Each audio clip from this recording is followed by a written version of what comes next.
जब मेरे खानदानी रईस माँ बाप को पता चला कि मैं उनका वो असली बेटा हूँ जो बचपन में कहीं खो गया था, तो वो मुझे वापस लेने के लिए भागे भागे आए। लेकिन भाई, तुम्हारा भाई अलग ही स्वैग में, मैंने तो उन्हें सीधा रिजेक्ट कर दिया। क्यों? क्योंकि मेरे पास है एक कंजम्पशन सुपर रिबेट सिस्टम। सीधा हिसाब है, जितना पैसा खर्च करो उतना ही डबल होकर वापस मिलेगा। अब उस नकली लाडले को जो खानदान की गद्दी इतनी प्यारी लग रही है ना, मुझे उसकी रत्ती भर भी फिक्र नहीं है। इसलिए जब मेरी सो कॉल्ड बड़ी बहन शू शिन्यान मुझे लेने आई, तो उसे लगा था कि मैं खुशी से नाचने लगूंगा, पर मैंने तो उसे बस एक ठंडी लुक दी और शांति से डीएनए टेस्ट कराने के लिए राजी हो गया। टेस्ट सेंटर के बाहर शू साहब, यानी मेरे असली बाप, पहले से ही इंतजार कर रहे थे। मुझे देखते ही उनका तो जैसे सिस्टम ही हैंग हो गया, क्योंकि मेरी शक्ल उनसे इतनी मिलती है जैसे किसी ने जेरोक्स कॉपी निकाल दी हो। उन्होंने अपना इंट्रोडक्शन देते हुए कहा, हेलो, मैं शू गुआंगजेंग हूँ, तुम्हारा अंकल। पर मैंने बस एक छोटा सा हेलो बोलकर उनकी बोलती पर वहीं ताला लगा दिया। डीएनए टेस्ट के लिए मैंने साफ कह दिया कि भाई, मेरे बाल ले लो, मुझे अपनी नसों में सुइयां घुसवाना या गले में वो रुई वाला डंडा डलवाना बिल्कुल पसंद नहीं है। सू साहब को कोई फर्क नहीं पड़ा, उन्हें तो बस टेस्ट से मतलब था। डॉक्टर भी बड़ा खिलाड़ी निकला, उसने फटाफट सैंपल लिया और बोला कि आधे घंटे में रिजल्ट आ जाएगा। मैंने कहा, देखो भाई, जो तुमने कहा था वो मैंने कर दिया, अब मैं जा रहा हूँ। फिलहाल मेरा बस एक ही मिशन है, घर जाना और बिस्तर पर गिरकर घोड़े बेचकर सोना।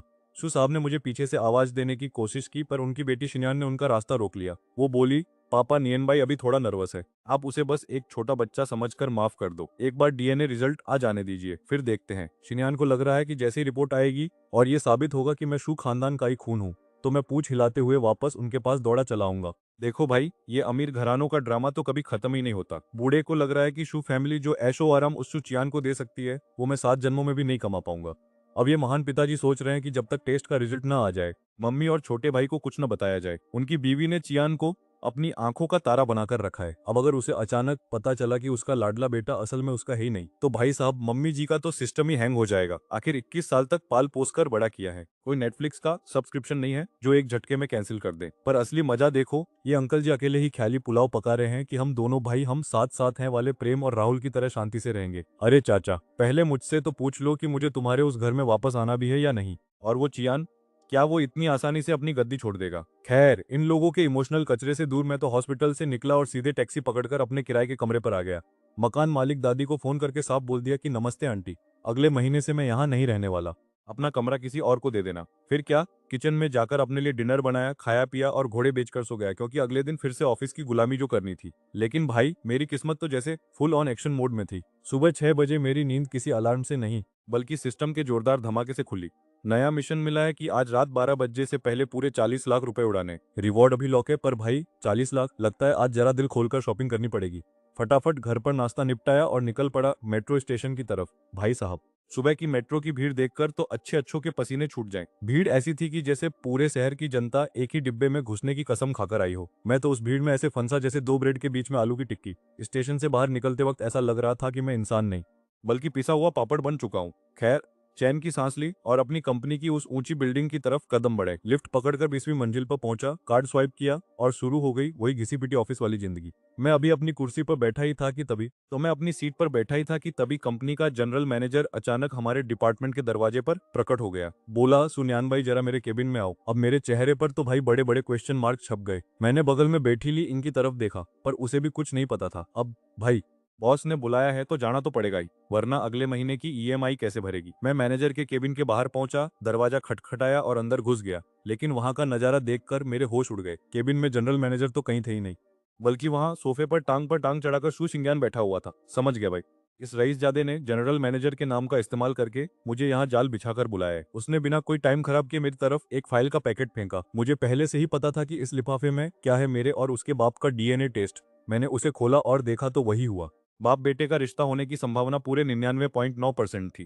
रिजल्ट तो मुझे पता चल गया था, लेकिन मैंने साफ कह दिया कि देखो भाई, मुझे तुम्हारे उस अमीर खानदान में वापस आने का कोई शौक नहीं है। सच कहूं तो मेरी अभी की लाइफ एकदम झक्कास चल रही है और तुम्हारे अचानक मेरी जिंदगी में टपकना मुझे बिल्कुल भी रास नहीं आ रहा। अब मैं वो छोटा बच्चा नहीं रहा जो मम्मी पापा के प्यार के लिए कोने में बैठकर रोता रहे। अब मैं अपने पैरों पर खड़ा हूँ और अपनी इस छोटी सी दुनिया में बहुत खुश हूँ। अब हमारे बड़े भाई साहब सुसिंगान को समझ नहीं आ रहा था कि इस सिचुएशन को कैसे संभाले। उनके हिसाब से तो पूरा परिवार फिर से एक होना चाहिए था, पर मेरी सोच उनसे बिल्कुल अलग थी। मैं तो उन्हें अपना मानने तक को तैयार नहीं था। वो बोले कि तुम मेरे भाई हो और ये एक अटल सच है।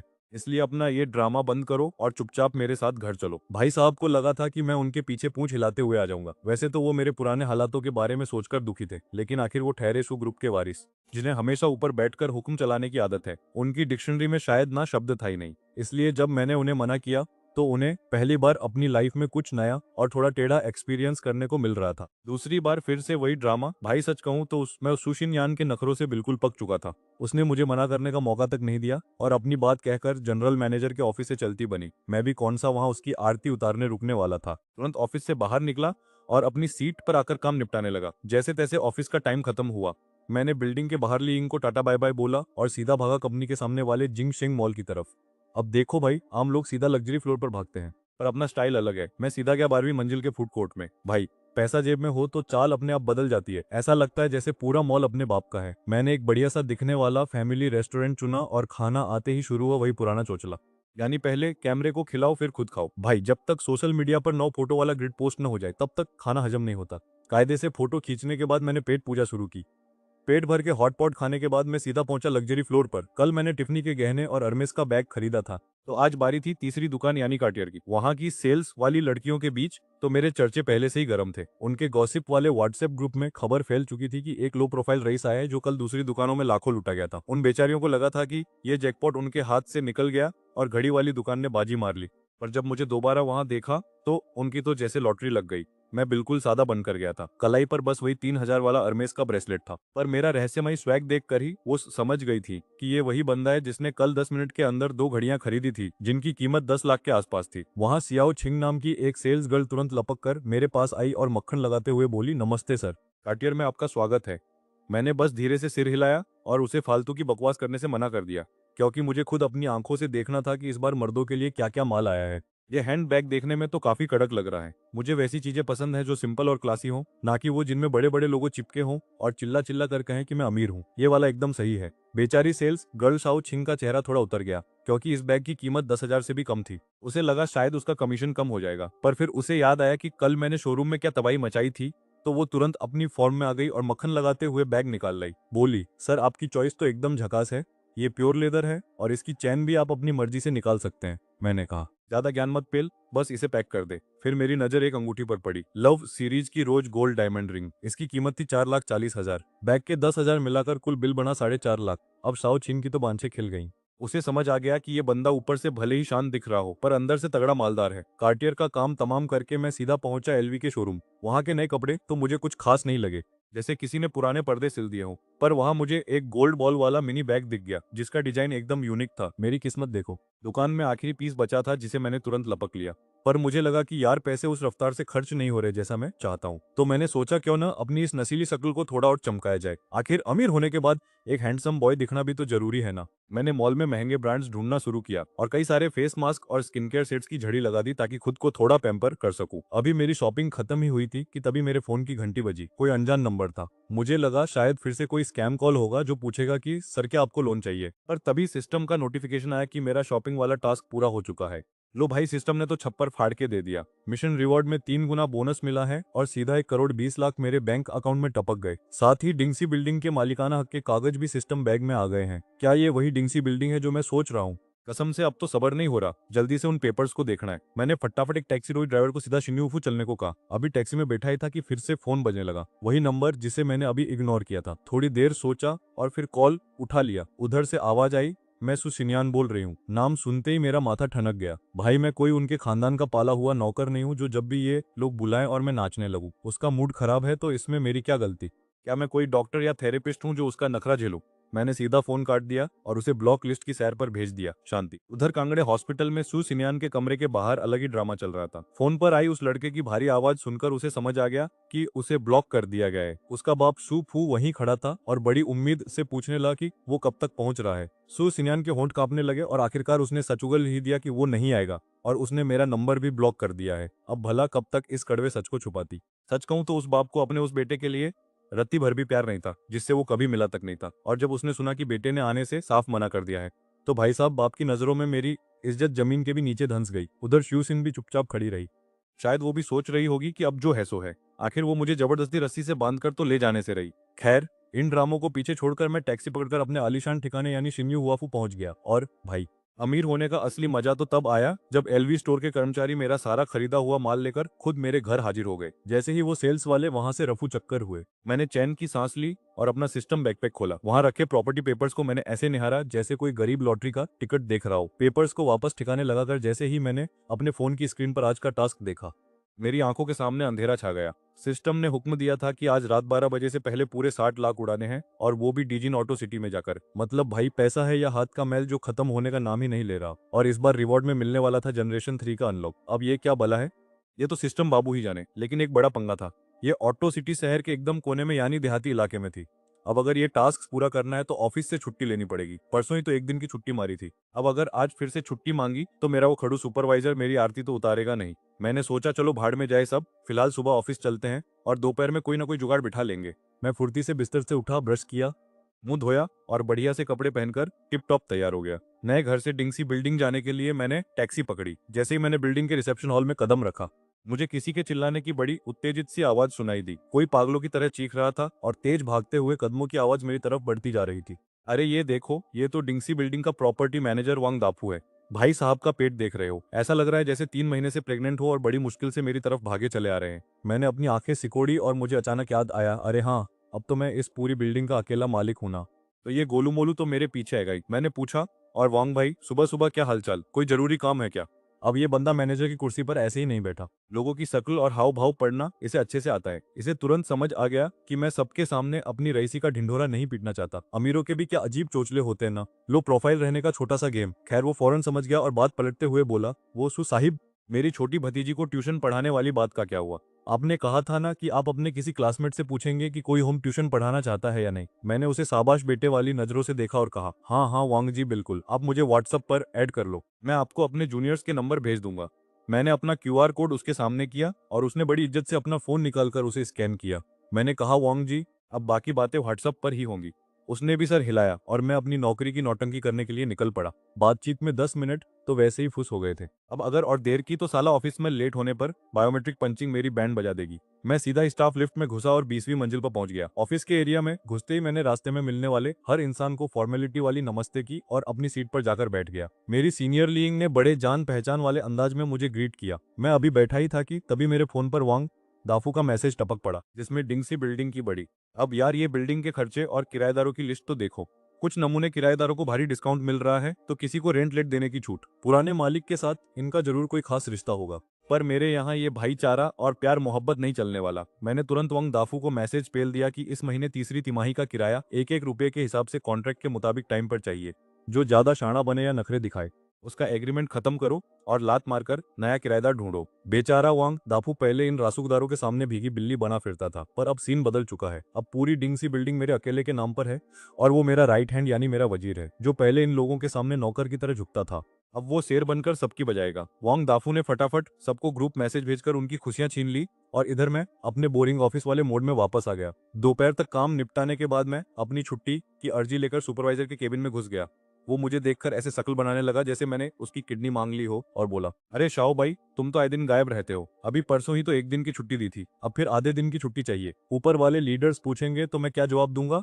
अब यार इस राइटर की लॉजिक देखो। मैं करोड़ों की बिल्डिंग का मालिक होकर यहाँ इस खूसट की डांट सुन रहा हूँ। मैंने भी फुल सीरियस होकर एटीट्यूड में बोल दिया, देखो बॉस, मुझे बहुत जरूरी काम है, अगर आप छुट्टी मंजूर नहीं करते तो ये पकड़ो मेरा इस्तीफा, मैं अभी नौकरी छोड़ रहा हूँ।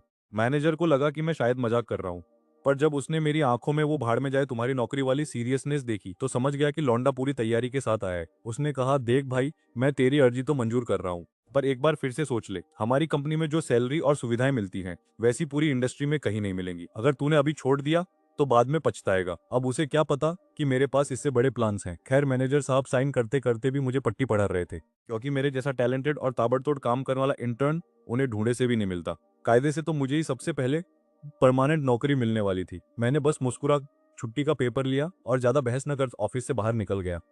वहां लीइंग मेरा इंतजार कर रही थी। जब उसे पता चला कि मैंने फिर से छुट्टी मार ली है तो उसके तो होश ही उड़ गए। कहने लगी, भाई आजकल के ये 2000 के बाद पैदा हुए बच्चे कुछ ज्यादा ही जिगर वाले नहीं हो गए। मैंने उसे स्टाइल में वो पेपर दिखाया और बोला, अपन की डिक्शनरी में ऐसी कोई छुट्टी नहीं है जो मुझे ना मिले। लीइंग ने भी हार मानकर मुझे अंगूठा दिखा दिया, क्योंकि छुट्टी मांगने के मामले में मेरा कोई तोड़ नहीं था। ऑफिस का टाइम खत्म होते ही मैंने अपनी अर्जी एडमिन डिपार्टमेंट में जमा की और उसे कल मिलते हैं बोलकर वहां से कल्टी मार ली। डिंगसी बिल्डिंग से निकलकर मैंने सीधे टैक्सी पकड़ी और पहुंच गया साउथ कार सिटी। वहां के सेल्स वाले बंदे भी उन महंगे शोरूम के सेल्समैन की तरह थे, जो इंसान की शक्ल देखकर उसकी औकात का अंदाजा लगा लेते हैं। मुझे अकेला आता देखकर उन्होंने अपना जासूसी दिमाग दौड़ाना शुरू किया। उनका सोचना था कि ये बंदा अकेला आया है, मतलब खुद के लिए गाड़ी खरीदने आया है। ऊपर से नीचे तक देखा तो हाथ में घड़ी के अलावा कोई बड़ा ब्रांड नहीं दिखा, और वो घड़ी भी असली है या नहीं उन्हें शक था। उन्हें समझ आ गया कि मैं यहाँ पहली बार आया हूँ, पर मेरे चेहरे पर कोई घबराहट नहीं थी, जिसे देखकर उन्हें लगा कि बंदा पूरी तैयारी के साथ आया है। कुल मिलाकर उनके लिए मैं एक ठीक ठाक कस्टमर तो था, पर कोई बहुत बड़ा रईस नहीं।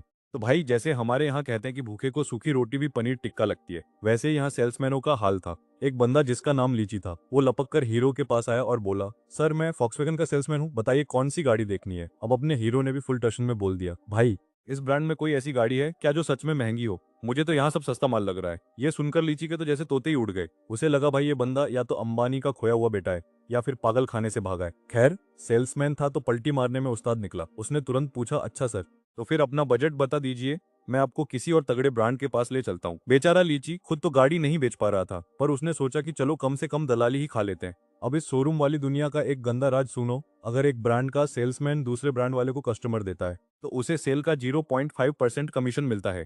अब आप कहोगे कि भाई ये तो चिल्लर है, लेकिन भाई 6 मिलियन की रकम में ये चिल्लर भी आईफोन दिलाने के लिए काफी है। हीरो ने जैसे ही हाँ बोला, लीची ने फौरन अपने सेल्स वाले ग्रुप में मैसेज डाल दिया, भाइयों 6 मिलियन का मोटा मुर्गा फंसा है, जिसे अपनी किस्मत चमकानी है, जल्दी आ जाओ। अब ग्रुप में तो खलबली मच गई, पर आधे से ज्यादा लोगों को लगा कि लीची का दिमाग सटक गया है। इतने पैसे वाला बंदा फॉक्सवैगन के पास क्या अपनी भैंस चराने आएगा?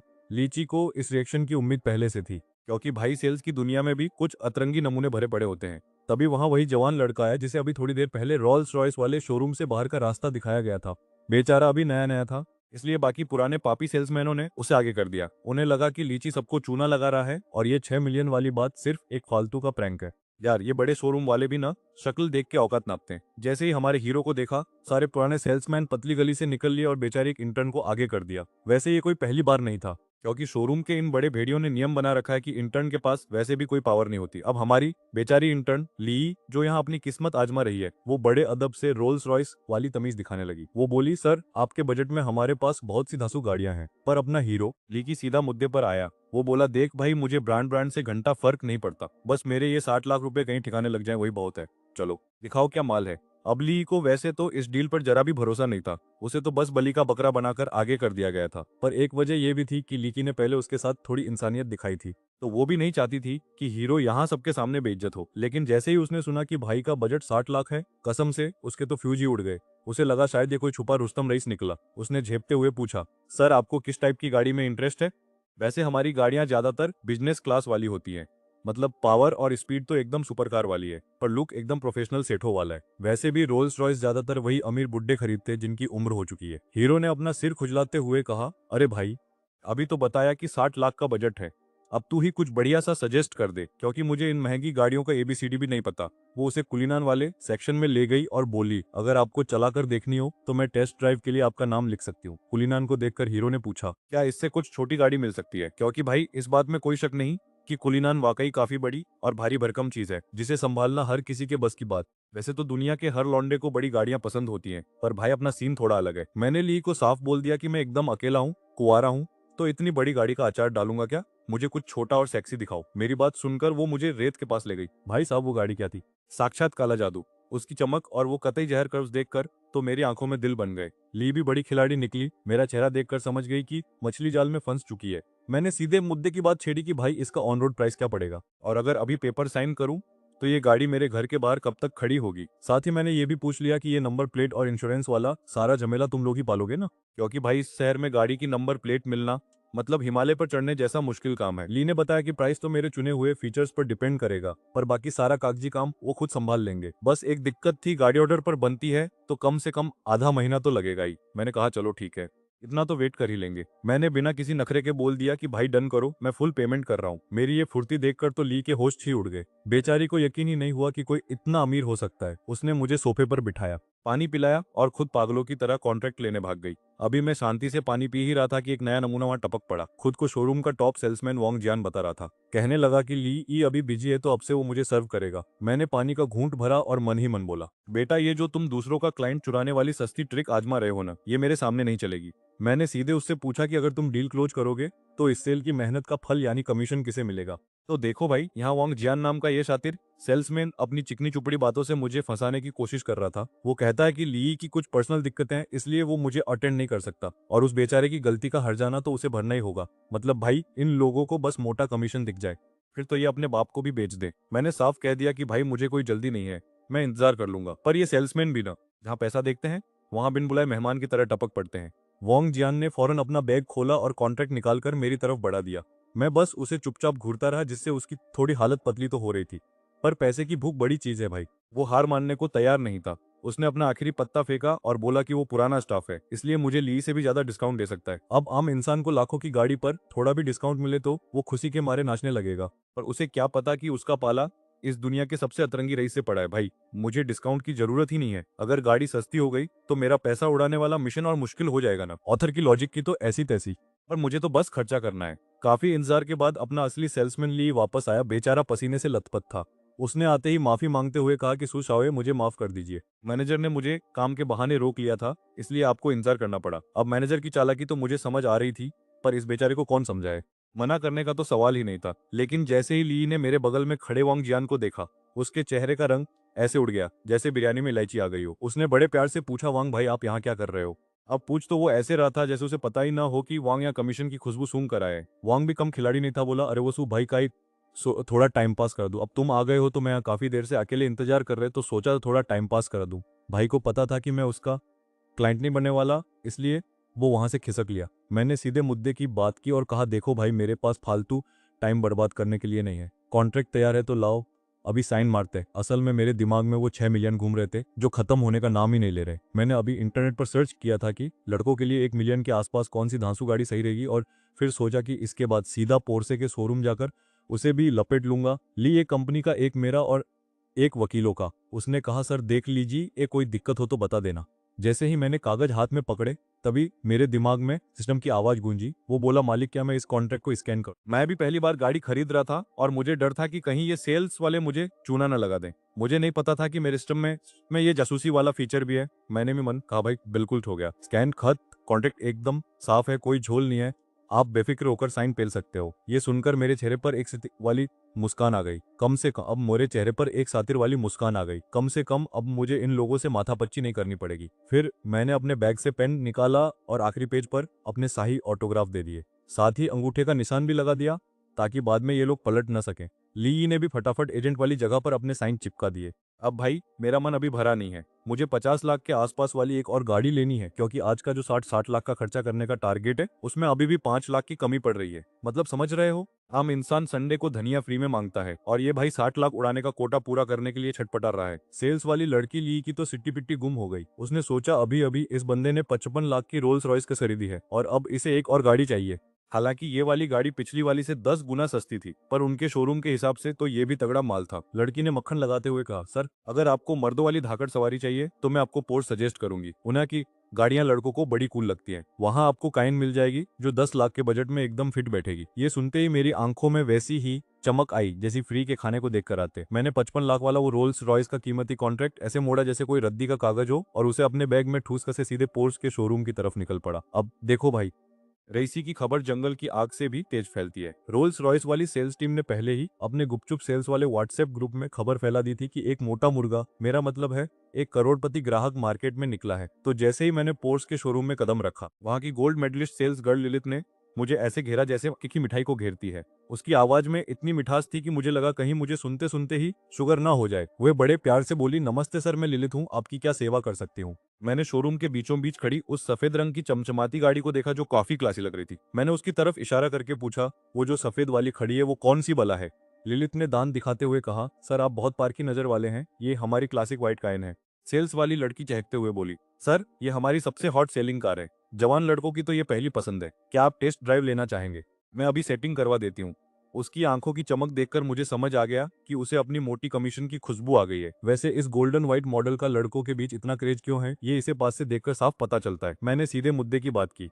टेस्ट ड्राइव की फुर्सत नहीं है, बस ये बताओ कि गाड़ी अभी मिल जाएगी या फिर बाकी शोरूम की तरह महीनों का इंतजार करना पड़ेगा। देखो भाई, मैं रहता हूँ शिन्यू हुआफू जैसी रईस जगह पर, और वहां से ऑफिस जाने के लिए मेट्रो के धक्के खाना या टैक्सी का इंतजार करना मेरे बस का नहीं है। वहां हर बार सवारी ढूंढना एक बड़ा सिर दर्द है। वो एक्साइटेड होकर बोली, सर आप तो बड़े किस्मत वाले निकले, आज ही एक गाड़ी स्टॉक में आई है। खबर तो हमने बाहर फैला दी थी, पर अगर आप लेने को तैयार हैं तो मैं अभी मैनेजर के पास जाकर ये गाड़ी आपके नाम करवा दूंगी। आखिर उसे भी तो अपनी सेल क्लोज करनी थी। मैनेजर को भी पता है कि गाड़ी को शोरूम में खड़ा करके उस पर धूल जमाने से अच्छा है कि उसे किसी रईसजादे को तुरंत चिपका दिया जाए। खड़ी गाड़ी खराब होने का डर भी तो रहता है, इसलिए माल बेचना ही असली समझदारी है। मैंने भी फुल एटीट्यूड में कहा, ठीक है जाओ बात कर लो। मैं आया तो इसी गोल्डन व्हाइट को देखने था, पर अब असली माल सामने खड़ा है तो मुझे ये पसंद आ गई है। अब ये गाड़ी पहले चाहे किसी के लिए भी आई हो, मुझे फर्क नहीं पड़ता, अब ये मेरी है। जी सर, आप बस 2 मिनट बैठिए। वो खुशी से पागल होकर बोली और जाते जाते लिली को आवाज लगाई, लिली सर के लिए बढ़िया सा पानी लाओ, और खुद तेज कदमों से मैनेजर की केबिन की तरफ भाग गई। अब जितनी देर मैं वहां सोफे पर पैर पसार कर बैठा रहा, शोरूम के आधे लोग तो मुझे ही ताड़ रहे थे। कुछ मेरी पहचान जानने के लिए बेताब थे, तो कुछ को जलन हो रही थी कि क्या ये लौंडा सच में इतनी महंगी गाड़ी अफोर्ड कर सकता है। वहीं कुछ लड़कियां तो अपनी तिरछी नजरों से मुझ पर डोरे डालने की सोच रही थी। शायद मन ही मन मुझे अपना अगला शिकार मान चुकी थी। लेकिन जैसे ही मैंने फोन चलाने के लिए हाथ उठाया, मेरी उंगली में चमकती टिफनी टी सीरीज की हीरो वाली अंगूठी देखकर वहां खड़े लोगों के गुर्दे फेफड़े सब बाहर आ गए। भाई, 3.5 लाख की अंगूठी जो बंदा हाथ में ऐसे ही लटकाए घूम रहा हो, वो कोई मामूली भिखारी तो होगा नहीं। इधर हमारी ललित मैडम भी हाफते हुए भाग कर आई, हाथ में कॉन्ट्रैक्ट के कागजात थामे। कहने लगी, सु साहब मैनेजर मान गए, ये सफेद पोर्स काइन अब आपकी होने वाली है। ये रहे कागजात। मैंने भी टशन में कॉन्ट्रैक्ट पकड़ा और अपने मुफ्तखोर सिस्टम से स्कैन करवा लिया कि कहीं ये इंश्योरेंस और नंबर प्लेट के चक्कर में मेरा काट तो नहीं रहे। लिलित बोली, सर आप फिक्र मत करो, सारा तामझाम हम खुद संभाल लेंगे। बस फिर क्या था, मैंने भी स्टाइल से साइन मारे और अंगूठे का निशान टिका दिया। फिर हम पहुंचे कैशियर के पास। मैंने अपना चमचमाता सिस्टम वाला ब्लैक गोल्ड कार्ड निकाला और स्वाइप कर दिया। पेमेंट तो तुरंत हो गई, लेकिन चूंकि खर्चा 60 लाख की लिमिट पार कर गया था, तो सिस्टम ने मेरे पर्सनल खाते से भी 33 लाख और उड़ा दिए। खैर, रात के 12 बजने से पहले 60 लाख खर्च करने का टास्क पूरा हुआ और बदले में मिला 4 गुना कैशबैक, यानी सीधा 2 करोड़ 40 लाख रुपए सीधे मेरे अकाउंट में। साथ ही साउथ सिटी के उस पुराने शहर की प्रॉपर्टी के कागजात भी सिस्टम के झोले में आ गिरे। भाई साहब, ये सिस्टम तो आजकल मुझ पर कुछ ज्यादा ही प्यार लुटा रहा है। अब तो बैंक बैलेंस भी लगभग 10 करोड़ पहुंचने वाला है, और अभी तो मेरी उस आलीशान बिल्डिंग का महीने का किराया आना बाकी है। अगर ये सारा किराया टाइम पे आ गया ना, तो तुम्हारा भाई रातों रात सीधा अरबपति बन जाएगा। और भाई, ये सिस्टम की मेहरबानी देखो, इसने मुझे इस पूरे चिवो शहर की सारी जायदाद का मालिक बना दिया है। मतलब अब बस बैठ के नोट छापने और कुछ नहीं। सच्ची बोलूं तो अब नौकरी छोड़ने का जो ख्याल है ना, वो एकदम टॉप लेवल पर पहुंच चुका है। तभी ललित अपनी उस शक्कर जैसी मीठी आवाज और कातिल मुस्कान के साथ मुझसे बोली, सर कागजात तैयार करने में करीब 1 घंटा लगेगा, आप यहीं रुकेंगे, ये 1 घंटे बाद आएंगे, या फिर आप अपना फोन नंबर दे, 2 काम पूरा होते ही मैं आपको कॉल कर दूंगी। मैंने कहा, अरे कोई टेंशन नहीं है, मैं यहीं बैठ के इंतजार कर लूंगा। बस 1 घंटे की ही तो बात है, तब थोड़े शॉर्ट वीडियो देख लूंगा और टाइम पास हो जाएगा। ललित कॉन्ट्रैक्ट लेकर वहां से चली और देखते देखते आंखों सो जलेगा। मैं अपनी कॉन्ट्रैक्ट जगह पर बैठ गया और टाइम पास के लिए फोन निकाल लिया, पर अपनी पुरानी जगह पर बैठ गया और टाइम पास के लिए फोन निकाल लिया, पर अभी मैंने ढंग से फोन चलाना शुरू भी नहीं किया था कि एक अननोन नंबर से कॉल आ गया, पर अगले ही सेकंड फिर से उसी नंबर से घंटी बजने लगी। अब मजबूरी में फोन उठाना ही पड़ा। उधर से आवाज आई, हेलो सुन्यान भाई, तू है कहाँ? ये शू शिन्यान थी। कसम से ये बंदी तो पीछे ही पड़ गई है, जैसे कोई पुरानी फिल्म का साया हो। मैंने झाड़ते हुए बोला, मैं कहीं भी रहूं, तुझे क्या पंचायत है? फोन क्यों किया? मुझे तो ये समझ नहीं आता कि जब वो दूसरा वाला लड़का सूचियान इस असली और नकली बेटे वाले ड्रामे की वजह से पहले से ही सदमे में है, तो ये लोग मुझे वापस घर बुलाने के लिए इतने उतावले क्यों हैं? मैंने 10 बार साफ साफ बोल दिया है कि मुझे उस घर में वापस नहीं आना, पर लगता है इन लोगों के कान पर जू तक नहीं रेंगती। वो उधर से चिल्लाने लगी, छियान तेरी वजह से बेहोश हो गया है, क्या तुझे जरा भी शर्म नहीं आती? वो बेचारा अस्पताल में पड़ा है और तू बाहर गुलछर्रे उड़ा रहा है। भाई, ये सुनकर मेरा तो दिमाग ही चकरा गया। मैंने बस इतना ही कहा, हेलो दिमाग का इलाज कराया है या फिर पैदाइशी पागल है तू? अब भाई, ये शुकियान बेहोश हो गया तो इसमें मेरी क्या गलती है? मतलब हद है यार। मैं तो पूरे सीन में एक बार भी उसके सामने नहीं गया, फिर भी सारा ठीकरा मेरे ही सर पर फोड़ रहे हो। अपनी गलती मानने के बजाय मुझ पर चिल्ला रहे हो। थोड़ा खुद के दिमाग का भी इलाज करवा लो। तुम लोगों से एक छोटा सा राज छुपाया नहीं गया और बेचारे को ऐसा झटका दिया कि वो सीधा जमीन चाटने लगा। और क्या पता तुम लोगों ने उसे ढंग से खाना पीना भी ना दिया हो। बेचारा कुपोषण या खून की कमी से गिर गया होगा, पर नहीं, तुम्हें तो बस मुझे ही विलेन बनाना है। शुकियान, तुझे क्या लगता है मैं क्या कोई सस्ता एक्टर हूँ जो तेरी इन फालतू बातों में आ जाऊं? मेरी तगड़ी क्लास लगाने के बाद वो बंदा एकदम सन्नाटे में चला गया, क्योंकि उसे भी पता है कि लॉजिक के मामले में उसका बाप मैं हूँ। जब मैं वहां था ही नहीं, तो उसकी हालत का जिम्मेदार मैं कैसे हुआ? शुकियान को भी अब लग रहा था कि उसकी कहानी की स्क्रिप्ट में बड़े बड़े छेद हैं। खैर, मैंने साफ कह दिया कि अगर बस यही रोना रोने के लिए फोन किया है तो बेटा फोन रख और कट ले। इसके बाद मैंने उसे सीधा ब्लैकलिस्ट वाली वीआईपी टिकट थमा दी। अब देखते हैं उसके पास नए सिम कार्ड ज्यादा है या मेरी ब्लैकलिस्ट में जगह है। अभी फोन रखा ही था कि बगल से जोरदार तालियों की गड़गड़ाहट सुनाई दी, जैसे मैंने कोई ऑस्कर जीतने वाली स्पीच दे दी हो। मैंने मुड़कर देखा तो वहां एक बड़ी ही चमकती धमकती और स्टाइलिश मैडम खड़ी थी। कसम से ऐसी अतरंगी बंदी अगर पहले कहीं देखी होती तो मुझे पक्का याद रहती। वो एकदम कातिलाना स्माइल के साथ मुझे देख रही थी। वो 3 ही कदम में चलकर मेरे सामने आकर बैठ गई। कहने लगी, मेरा नाम लियू क्विंकिंग है, तुम्हारा क्या है? अभी जो तुमने फोन पर सबकी फाड़ के रख दी ना, वो परफॉर्मेंस देखकर तो मैं तुम्हारी फैन हो गई और अब मुझे तुमसे जान पहचान बढ़ानी है, मिस हुई। अरे ओ मैडम, इतना भी मत चौंको मेरी फुर्ती देख के।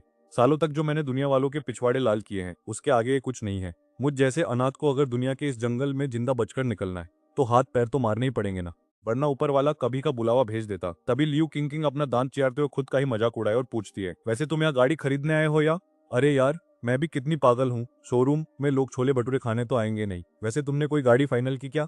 अगर कंफ्यूज हो तो तुम्हारी ये नई दोस्त तुम्हारी मदद कर सकती है। मुझे गाड़ियों की रग रग का पता है, मेरा नॉलेज एकदम सिस्टम फाड़ है, पर अपना हीरो तो भाई अलग ही स्वैग में है। उसने कहा, ज्यादा दिमाग मत लगा, गाड़ी ले लिए, बस अब पेपर वर्क और कागजों का इंतजार कर रहा हूँ। लियू की तो आंखें फटी की फटी रह गई।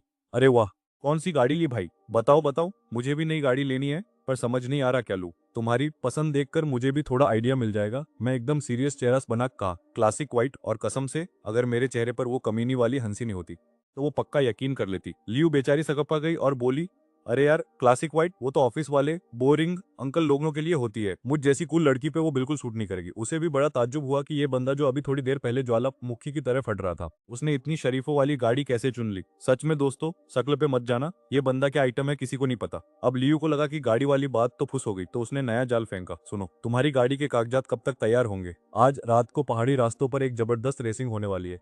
क्या तुम्हारा मन है वहां चलने का? पर मैं भी कोई कच्चा खिलाड़ी नहीं हूँ। मैंने तुरंत उसके अरमानों पर पानी फेरते हुए कहा, नहीं भाई, मुझे इन सब में कोई इंटरेस्ट नहीं है, और वैसे भी मैं इतना भी बड़ा बेवकूफ नहीं हूँ कि किसी ऐसी लड़की के साथ रेस पर निकल जाऊं जिसका नाम तक मुझे नहीं पता कि असली है या बस चूना लगा रही है। बंदी भी एकदम ढीठ थी, हार नहीं मानी। बोली, अरे यार, अगर तुम्हें रेसिंग नहीं आती तो टेंशन मत लो, तुम बस बगल वाली सीट पर बैठ के मुझे चीयर करना, भरोसा रखो। मैं कोई वैसी लड़की नहीं हूँ। अगर देर हो गई तो मैं खुद अपनी गाड़ी से तुम्हें घर छोड़ दूंगी। तुम्हें क्या लगता है कोई भी नॉर्मल लड़का? भाई, मैंने तो सीधा मुंह पर बोल दिया कि क्या मैं पागल दिखता हूँ जो किसी भी राह चलती अजनबी लड़की के साथ अपनी गाड़ी भगाता फिरूंगा। मेरी इतनी साफ और कड़वी बात सुनकर लियू क्विंग क्विंग का तो जैसे सिस्टम ही हैंग हो गया। उसे समझ नहीं आ रहा था कि क्या जवाब दे, पर शायद उसे मेरी बात में लॉजिक नजर आ गया। मतलब अपनी पूरी लाइफ में उस बंदी को आज तक किसी लड़के ने इतने गंदे तरीके से रिजेक्ट नहीं किया था, और अजीब बात देखो, अब उसे मुझ में और ज्यादा इंटरेस्ट आने लगा। वाह भाई, ये तो वही बात हो गई कि जो भाव न दे उसके पीछे पूरी दुनिया पागल। खैर, उसने हार नहीं मानी और बोली, चलो तुम्हारी परेशानी जायज है, पर अगर रेसिंग नहीं तो क्या हम दोस्त नहीं बन सकते? कम से कम अपना वीचेट तो दे दो। अब मैं फालतू की पंचायत नहीं करना चाहता था, तो चुपचाप फोन निकाला, क्यूआर कोड स्कैन किया और उसे चलता किया। मिंग न्यान भाई का फ्रेंड रिक्वेस्ट एक्सेप्ट करते ही वो तो ऐसे खुश हुई जैसे उसे कोई लॉटरी लग गई हो। जाते जाते फिर वही रटा रटाया डायलॉग मार गई कि अगली बार पक्का रेस करेंगे। भाई, इन रईसजादों के लिए रेसिंग करना तो वैसे ही है जैसे हमारे यहाँ शाम को मोमोज खाना हर 2-4 दिन में इनका शुरू हो जाता है। पर मुझे पता था कि हम दोनों अलग दुनिया के लोग हैं, तो आगे मिलने का चांस बिल्कुल 0% है। करीब 40 मिनट तक मैं वहाँ वेटिंग एरिया में बैठा अपनी किस्मत को कोसता रहा। तब जाकर वो लिलिथ मैडम अपनी लंबी हिल्स मटकाते हुए वापस आई। बोली, मिस्टर सू, आपकी गाड़ी की नंबर प्लेट और सारे कागजात रेडी हैं। अगर आपके पास ड्राइविंग लाइसेंस है तो आप अभी अपनी सवारी लेकर सड़क पर आग लगा सकते हैं। मैंने एक चाबी अपने बैग में डाली और दूसरी हाथ में लेकर तसल्ली से सारे बिल और डॉक्यूमेंट चेक करने लगा कि कहीं इन शोरूम वालों ने मुझे चूना तो नहीं लगा दिया। जब सब कुछ एकदम टकाटक निकला उसके बाद ही मैंने सारे पेपर्स को मैंने अच्छे से फाइल में सेट कर दिया और चैन की सांस ली। चलो भाई, अपना काम तो हो गया। अब इस सेल्स वाली बंदी को थैंक यू बोलकर मैं अपनी नई चमचमाती कार लेकर वहां से निकलने ही वाला था। आखिर अब भाई के पास खुद की सवारी है, तो ऑफिस आने जाने में उन खटारा बसों और ऑटो वालों के नखरे नहीं झेलने पड़ेंगे। लग्जरी लाइफ की शुरुआत हो चुकी थी।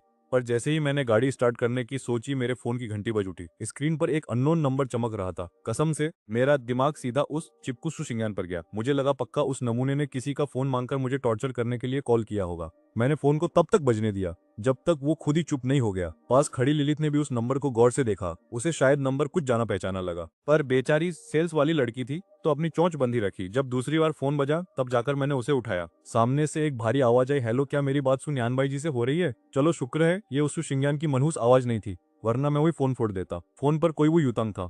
जो इस पूरे ऑटो सिटी का करता धरता यानी मैनेजर था। उसे खबर मिल गई थी कि अब इस पूरी जमीन और बिल्डिंग का नया बाप मेरा मतलब है, नया मालिक मैं हूँ। जुलाई का महीना चल रहा था और तीसरे क्वार्टर का किराया भरने का टाइम आ गया था। बेचारा वो युतांग अंदर से बुरी तरह डरा हुआ था कि कहीं नया मालिक आते ही उसे यहाँ से लात मारकर बाहर न निकाल दे या कोई नया ड्रामा शुरू न कर दे। इसीलिए उसने बिना देर किए मुझे फोन घुमा दिया। मैंने भी उस कूल होकर समझाया कि देखो भाई, मालिक बदलने से तुम्हारा रेंट एग्रीमेंट खत्म नहीं होता। अब से पुराने मकान मालिक की जगह किराया सीधे मेरे जेब में यानी मेरे अकाउंट में डाल देना। मैंने उसे साफ कह दिया कि कॉन्ट्रैक्ट के हिसाब से बस टाइम पर पैसे पहुंचा देना। साथ ही मैंने उसे एक हल्की सी वार्निंग भी दे दी कि तुम्हारा एग्रीमेंट जल्द ही खत्म होने वाला है, तो अगर आगे भी यहाँ टिके रहने का इरादा है तो 1 महीने पहले ही मुझे इन्फॉर्म कर देना। आखिर इतनी बड़ी जगह है, अगर वो भाई खाली करके जाते हैं तो मुझे नया किराएदार ढूंढने के लिए टाइम तो चाहिए ही होगा। रेंट का नुकसान अपन को बिल्कुल पसंद नहीं है भाई। देखो भाई, अब नए किराएदार ढूंढना कोई बच्चों का खेल तो है नहीं, और अगर सब कुछ ठीक रहा तो पुराना वाला ही रिन्यू करेगा ना। वो युतांग को मेरी बातें सुनकर समझ आ गया था कि मैं उन खड़ूस मकान मालिकों में से नहीं हूँ जो बात बात पर कलेश करते हैं। पर वैसे भी जो बंदा चुपचाप पूरी की पूरी कीवो सिटी की जायदाद अपनी जेब में लेकर घूम रहा हो, उसे महीने के 50 करोड़ के रेंट से क्या ही फर्क पड़ेगा। जी हाँ, आपने सही सुना, महीने का 50 करोड़ मतलब साल के पूरे 600 करोड़। अब भाई ये कीवो सिटी शहर से थोड़ी दूर तो है और भीड़ भी कम है, पर जगह इतनी बड़ी है कि सारे रईस लोग अपनी चमकती गाड़ियां लेने यहीं आते हैं। मैंने उसे साफ कह दिया कि भाई देख, रेंट के कागजात और बैंक की डिटेल्स तेरे पास है, बस हर महीने की 5 तारीख से पहले पैसा मेरे अकाउंट में टपक जाना चाहिए। बेचारा वो युतांग इतना डर गया था कि उसने तुरंत हाँ कर दी। उसे मेरी आवाज से लग तो रहा था कि मैं काफी जवान हूँ, पर भाई के जलवे के आगे उसकी बोलने की हिम्मत नहीं हुई। मैंने भी ज्यादा भाव नहीं दिया और फोन काट दिया, क्योंकि इस फालतू की बकवास के चक्कर में मेरे 10 मिनट बर्बाद हो गए थे और मुझे गाड़ी चलानी थी। दूसरी तरफ ल्यू किंकिंग ने भी अपनी गाड़ी पसंद कर ली थी, पर शोरूम वालों के पास अभी कोई गाड़ी तैयार नहीं थी। बेचारी को 15 दिन का इंतजार करने को बोल दिया गया। जब वो बाहर आई और उसने मुझे न्यान भाई कहकर बुलाया तो एक सेकंड के लिए तो मैं भी हक्का बक्का रह गया। फिर याद आया कि अरे, ये तो मेरा ही नाम है जो मैंने इसे बताया था। मैंने सोचा चलो ठीक है। लियू मैडम अब थोड़ा फ्रैंक हो रही हैं।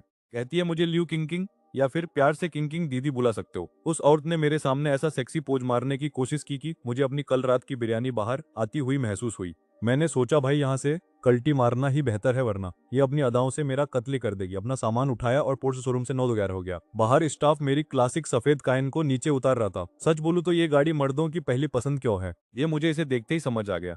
पहली नजर वाला प्यार हो गया था बॉस। जब मैं ड्राइविंग सीट पर बैठा तो ऐसी फीलिंग आई जैसे मैं किसी परियों की कहानी का हैंडसम राजकुमार हूँ। हालांकि शक्ल से तो मैं विलेन भी नहीं लगता। वैसे तो लाइसेंस मिलने के बाद मैंने गाड़ी को छुआ तक नहीं था, पर थोड़ी ही देर में मेरा अंदर का ड्राइवर जाग गया और मैं एकदम मजे में गाड़ी चलाते हुए सीधा शिन्यू वाफू पहुंच गया। गेट पर अपना नंबर रजिस्टर करवा दिया ताकि अगली बार से ये गार्ड लोग मेरा सिर ना खाएं और मुझे बार बार एंट्री ना करनी पड़े। विला नंबर 1 की अंडरग्राउंड पार्किंग में गाड़ी घुसाई और 3 4 बार आगे पीछे करने के बाद आखिरकार रिवर्स पार्किंग में झंडे गाड़ ही दिए। घर पहुंचते ही मेरा फोन ऐसे चिल्लाने लगा जैसे मोहल्ले में क्लेश हो गया हो। बीचेट मैसेज और अनगिनत मिस्ड कॉल्स की लाइन लगी थी। एक अनजान नंबर से आए मैसेज को खोलकर देखा तो समझ आया कि ये मेरे उस महान सगे बाप का है जिसकी शक्ल तक मैंने आज तक नहीं देखी। उसके मैसेज लिखने के अंदाज से ही मैं उसकी चिड़ी हुई शक्ल का अंदाजा लगा सकता था, जिसने पूरी जिंदगी मुझे पालने के लिए एक धेला नहीं दिया। वो अब मैसेज पर अपनी भड़ास निकाल रहा है और मुझ पर ही हुक्म चला रहा है। मैंने भी ज्यादा लोड नहीं लिया और सीधा डिलीट और ब्लॉक वाली सर्जिकल स्ट्राइक कर दी। तो अब ये खानदान वाले चाहते हैं कि मैं खुसट बुड्ढे की बर्थडे पार्टी में आऊं। और इनका मास्टर प्लान क्या है, दुनिया के सामने मुझे एक ऐसा अनाथ बच्चा बताना जिसे इन्होंने एहसान करके गोद लिया था, ताकि इनका लाडला सू चियान ही असली वारिस बना रहे। मतलब भाई बेशर्मी का लेवल तो देखो। ऊपर से उम्मीद कर रहे हैं कि मैं इनका शुक्रिया अदा करूं। ये लोग मुझे क्या नरम पनीर समझ रहे हैं जो जब मर्जी जैसे मर्जी मसल देंगे। मैंने शू चियान का नंबर ब्लैकलिस्ट से बाहर निकाला और कॉल घुमा दिया। फोन तो फौरन उठ गया, पर दूसरी तरफ वो चमचा नहीं बल्कि खुद ड्रामा क्वीन शू चियान था। वो अपनी पतली आवाज में बोला, सू नियन भाई, क्या तुम वही असली बेटे हो जिसे मम्मी पापा ने हाल ही में ढूंढा है? मैंने भी अब देखा न था, सीधा नहले पे दहला मारा। अच्छा तो तू ही है वो चियान जो बात बात पर बेहोश हो जाता है। तेरी आवाज तो काफी तगड़ी और जोश भरी लग रही है, कहीं तू ये सब एक्टिंग तो नहीं कर रहा? भाई मुझे इन सफेद कमल और ग्रीन टी जैसे लड़कों से भयंकर एलर्जी है। मेरा हाथ ऐसे लोगों पर खुद ब खुद उठ जाता है, और ये नमूना तो सीधे मेरी बंदूक के निशाने पर आ गया था। अब उसका ऑस्कर लेवल ड्रामा शुरू हुआ। मेरा एक्सीडेंट हुआ था, इसलिए बेहोश होना नॉर्मल है। मुझे पता है तुम मुझे पसंद नहीं करते। अगर तुम्हें बुरा लग रहा है तो मैं मम्मी से कह दूंगा कि हॉस्पिटल से निकलते ही मैं घर छोड़ दूंगा। मम्मी पापा तुम्हारे हैं, मुझे उन्हें तुमसे नहीं छीनना चाहिए। वाह, क्या स्क्रिप्ट लिखी है भाई ने। तभी पीछे से घर वालों की एंट्री हुई। सुनियन भाई, तुमने चियान से क्या कह दिया? वो घर छोड़ने की बात क्यों कर रहा है?